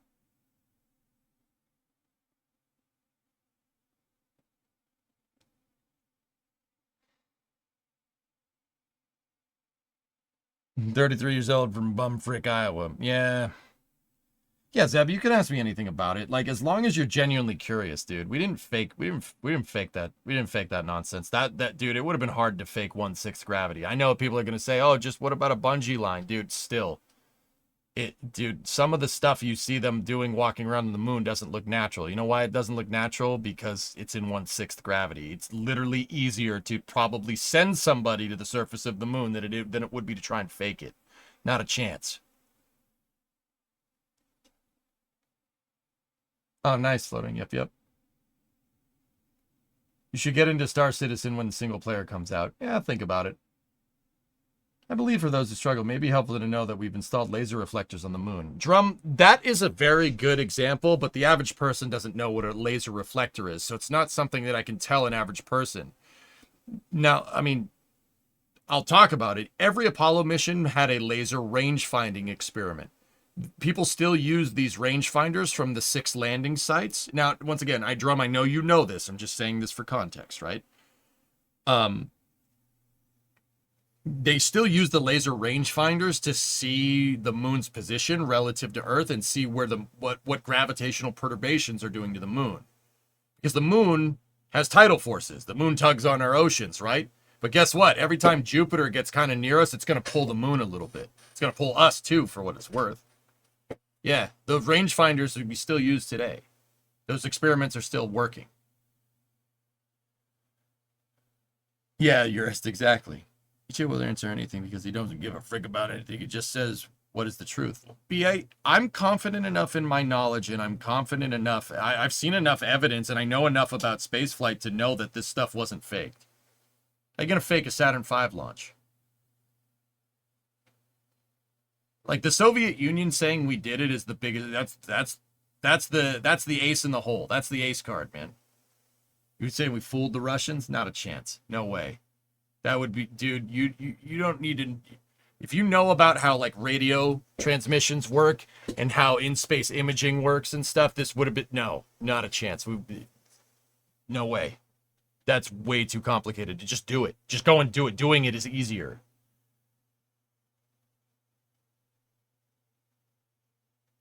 I didn't understand what SpaceX was planning for the recovery of the ship. Will they try and recover it with chopsticks or land it near the pad? They're trying to catch it with Mechazilla H. Yeah, BA, we're going place. Sorry for opening this wormhole. You're so knowledgeable. No, Zeb. Like I said, as long as you're just genuinely curious. And once again, I'm not trying to, people have dissenting opinions. People are contrarian. And I'm not going to be able to convince anybody. That's why I don't try to. I only answer the question if A, I know you're not full of crap and you're not trying to screw with me, because 90% of the moon hoax things are just trolls. And if you're coming from a place of innocence, you genuinely want to know. I can give you several good concrete pieces of evidence that we absolutely did. Like, I have a bunch more teed up if you wanted to know. Like, dude, I know a lot about propulsion. I'm just a layman. Like, dude, I'm not an engineer. I don't work for NASA. I have no reason to just, like, Zeb, let me put it to you like this. With all the crap that I give NASA nowadays, do you think I'm running cover for them? Absolutely not. Discovery, go at throttle up. No freaking way. I'm pissed at what they did with what they've done with Viper, Chandra, JPL, how Dragonflies go. I'm so ridiculously annoyed. Why would I run cover for them? Frick them. Fix your space program. You know what I mean? But, like, I know enough about this stuff that I know that I don't need to run cover. And I'm confident that I can answer most questions that people have. It's pretty straightforward stuff. The other thing you got to understand is that if it seems far-fetched for 1960s technology, right? Like, we look at the Apollo and say, oh, how did they do that without computers? Dude, Apollo is the reason why you have something like this. Because in order to get a flight computer to accurately land on the moon, you need to make it small enough and light enough to fit on a spacecraft. That is the lasting contribution of the Apollo program. This thing doesn't exist without the Apollo guidance system being pioneered. No way. Not a chance. That'll happen maybe, that would have happened maybe in another 50 years. Apollo put us light years ahead of, like, the technological curve in terms of digital processing, miniaturization of digital processing. That's super huge. That whole thing led to the personal computers in the 70s and led to computers doing everything, like computers being something that's easy to make in the 80s and mass produce. And then that led to the internet in the 90s. Well, actually, missile systems led to the internet in the 90s, but I digress. When was the first computer built? In the modern era, the first computer is the ENIAC.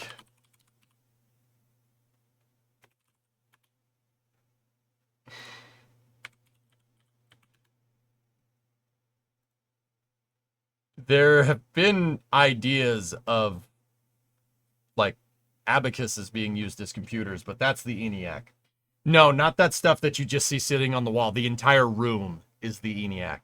It is a vacuum tube transistor. Well, not even that's actually, sorry, that's not even transistors. That's just vacuum tubes for logic. It is, yeah, it was the size of like a school gymnasium, dude. Where was the first computer built? The BRL building, BRL building 328. The Ballistic Research Laboratory. Yeah. The reason why, okay, so I know you're wondering why the Ballistic Research Laboratory. They use this computer to do the trigonometric calculations behind coordinating artillery fire, if you really want to know. That's why the Ballistic Research Laboratory looked into it. Turns out that with trigonometry and calculus, you could figure out where a shell is going to land pretty accurately. It's the reason why, to this day, that every artillery, forgive me, I'm just a civilian. What would you call it? Artillery battalion has a mathematician attached to it. Yeah, there's a very good point. There's a very good reason for that. Very patriotic pushing from the UK, but dang, the Saturn V makes you jealous. Yeah, Elite, where's your damn rocket? You guys are smart. You guys aren't idiots. You made stuff like the Spitfire and the Lancaster. You guys are good. You guys can make one. You guys are smart enough. I know you are. And that, you're working on it right now. Look at what's going on in Shetland and Saxiford, man. You ain't gonna need to be jealous sooner rather than later, dude.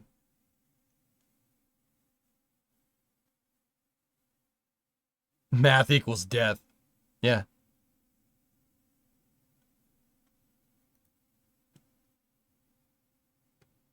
Pretty cool, huh? That's the oldest one I can think off the top of my head, Zeb. But yeah, still cool. They had the lipstick rocket. Yeah, the Black Arrow. Yep. Hey, Jackery, what's going on? Your grandfather helped build the ENIAC. Then he decided to change professions and designed transportation bridges instead. Oh, that's still cool. Yeah, there's Colossus. The ENIAC was the oldest one I could think of off the top of my head, guys. Cyprus has joined the Artemis Accords. Oh boy. Oh, Colossus during World War II. Yeah. To help encrypt cryptanalysis of the Lorentz cipher. Cool, man. That's actually super cool. It's neat. I live in Scotland. I'm dying to see a rocket launch soon. RFA had a little bit of a setback in Saxiford, though. That sucks. They'll be back, though.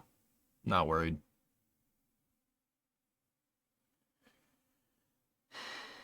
Ariane 6 is the best.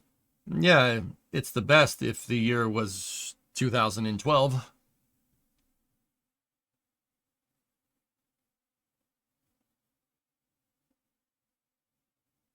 I'm going to refuse to elaborate on that one. Let's keep going. Any other Q&A you guys want to do? We're getting to the top of the hour.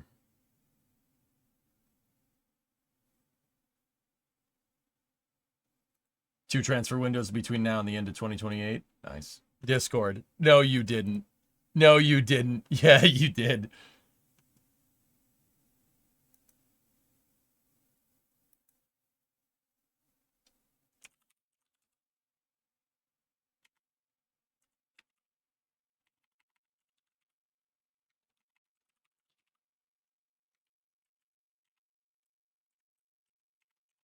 Second. I look over it, I have like 30 DMs here.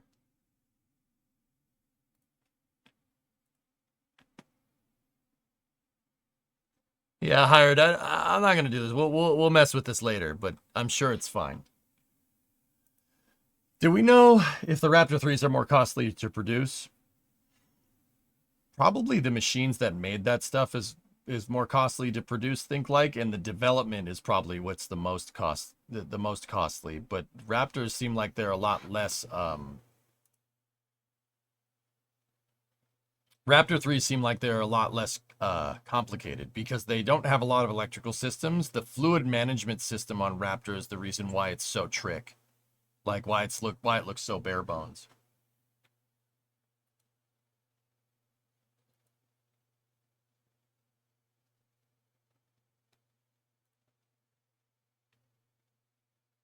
Bill, what the hell? What the heck is that? You need to do a deep dive into analytical engine at some point. Yeah, maybe. Did they use the Apollo computers or communication to land on Mars, or do they use a different architecture? The architecture is definitely stemmed from its 7, but, you know, like Perseverance used relative navigation, which I'm not sure relative navigation really can trace back to the AGC, but it certainly enabled the equipment that could get something like that done. You might get your static fire. Scaffolding is pretty much gone with the cherry pickers and clutter. Been a while since I've seen a night static fire. Yeah, baby. Thoughts on the Enigma movie and how they presented everything? Yeah. The Enigma movie? I'd have to go look. I burned through a lot of information cardboard, so I'm not sure. I'd have to go back and watch it again. Guys, it's always going to be expensive to develop rocket engines. RE Raptor 3 cost. It's always going to be expensive to develop rocket engines. You're only going to get your money back if you can achieve profitability with that. And with rockets, that generally means scale. But the scale has to, you only scale rocket engine production to bring the cost down if the demand is there. And last time I checked, SpaceX's Starship has a lot of Raptor engines. And it's going to launch Starlink satellites, which there's a very high demand for because Starlink is pretty dang profitable. Bob, I'm all right. My neck is still stiff. I don't know if you guys noticed. I'm kind of not like moving around too much. It's still a bit stiff. The Imitation Game. I'm sorry. I don't know why I called it that. The Imitation Game. I don't think I've ever seen that movie cardboard.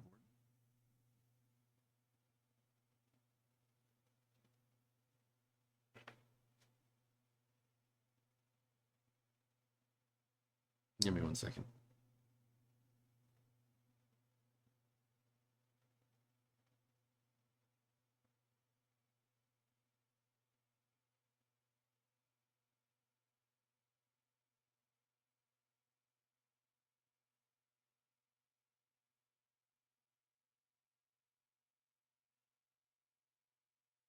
Hang on. Give me 1 second. I'm replying to Jack. Discovery, go at throttle up.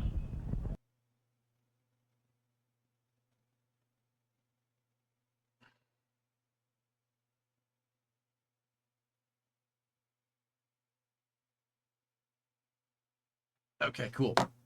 You need to see him in Imitation Game. It's as good as Oppenheimer. Cool. It's a very good movie. All right. Cool. With Cabbage Patch Cumberpants. Oh, that guy. Yeah, that guy's good. Have you seen videos from the Plasma Channel? Do you think his optimism in atmospheric ionic thrust is valid, or has that reached its technological limit? I'm not familiar with the channels, Eric. It's on Plex for you when you want. Thank you. I'm sorry, what did I just hear? I don't know.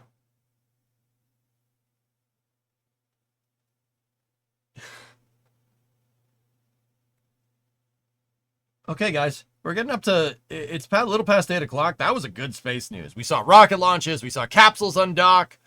We saw boosters land. We talked about Raptor engines being used and abused on the test stand. It's pretty good, man. I'm still freaking out about that ramjet engine that we saw yesterday. Dude, that thing was super cool. That thing was super cool. We will be following your career with great interest.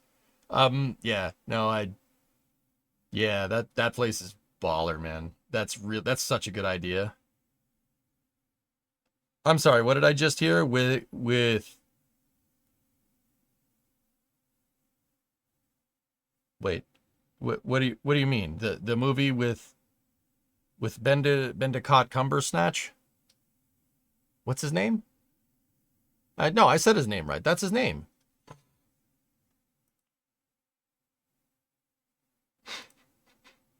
No problem, Matt. The fact that they fired it in an average industrial complex is amazing. No, I dig it, man. It's pretty cool.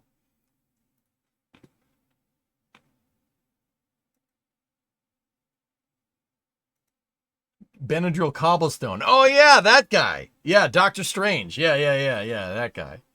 Bandicoot Cabbage Patch. Keep it going. Keep it going. Keep it going. Yes. You made a meat lun prod. That's a pretty applicable meme. Yep.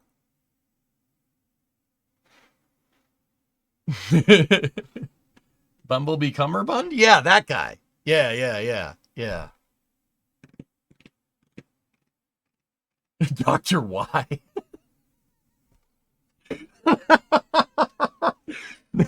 That's pretty good. Cucumber Bandersnatch? Yeah. No, maybe not him.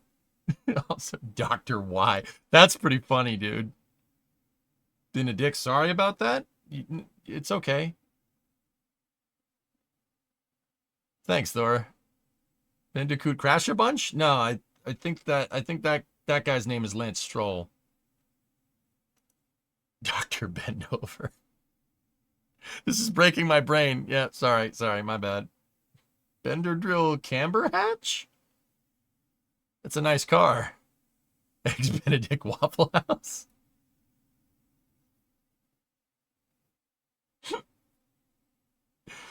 Okay. Bandicoot Crash and Bash? That sounds like an N64 game. Don't even get me started on Stroll. Sorry. Have you talked about Astra's new contract? Yeah, I talked about it and I said I thought it was a good thing and then chat promptly disagreed with me, but that's fine. I told them why they're wrong. Benadryl Camberqueal? Okay. All right. We don't need to do that anymore. We've peaked. We're good. Get strolled. All right. Back to Satisfactory. Let's go. So, you know the drill. On the YouTube end of things, this is going to do it. I'm going to start up another YouTube stream for Satisfactory so, you know, the VODs get uploaded appropriately. On Twitch, don't go anywhere. Just going to flash the title screen for about, I don't know, a minute or two. On the YouTube side of things, this is going to conclude Space News. And on Twitch side of things, it's going to conclude Space News. But on the YouTube side of things, it's going to conclude the stream too, right? Everybody got that? Once we get the combination to the air shield, we can force her father, King Roland, to give us the combination of the air shield, thereby destroying planet Druidia and saving planet Spaceball. I didn't say that right, did I? Everybody got that? All right, cool, sweet. I'm still kind of sad about Danny Rick. Yeah, cardboard, I know. Anyway, I'll see you guys over on the YouTube stream in the next one. Twitch, stay here. Don't worry, you don't need to go anywhere. I am going to switch over to Satisfactory now. Brain moving faster than mouth. Be back in a moment.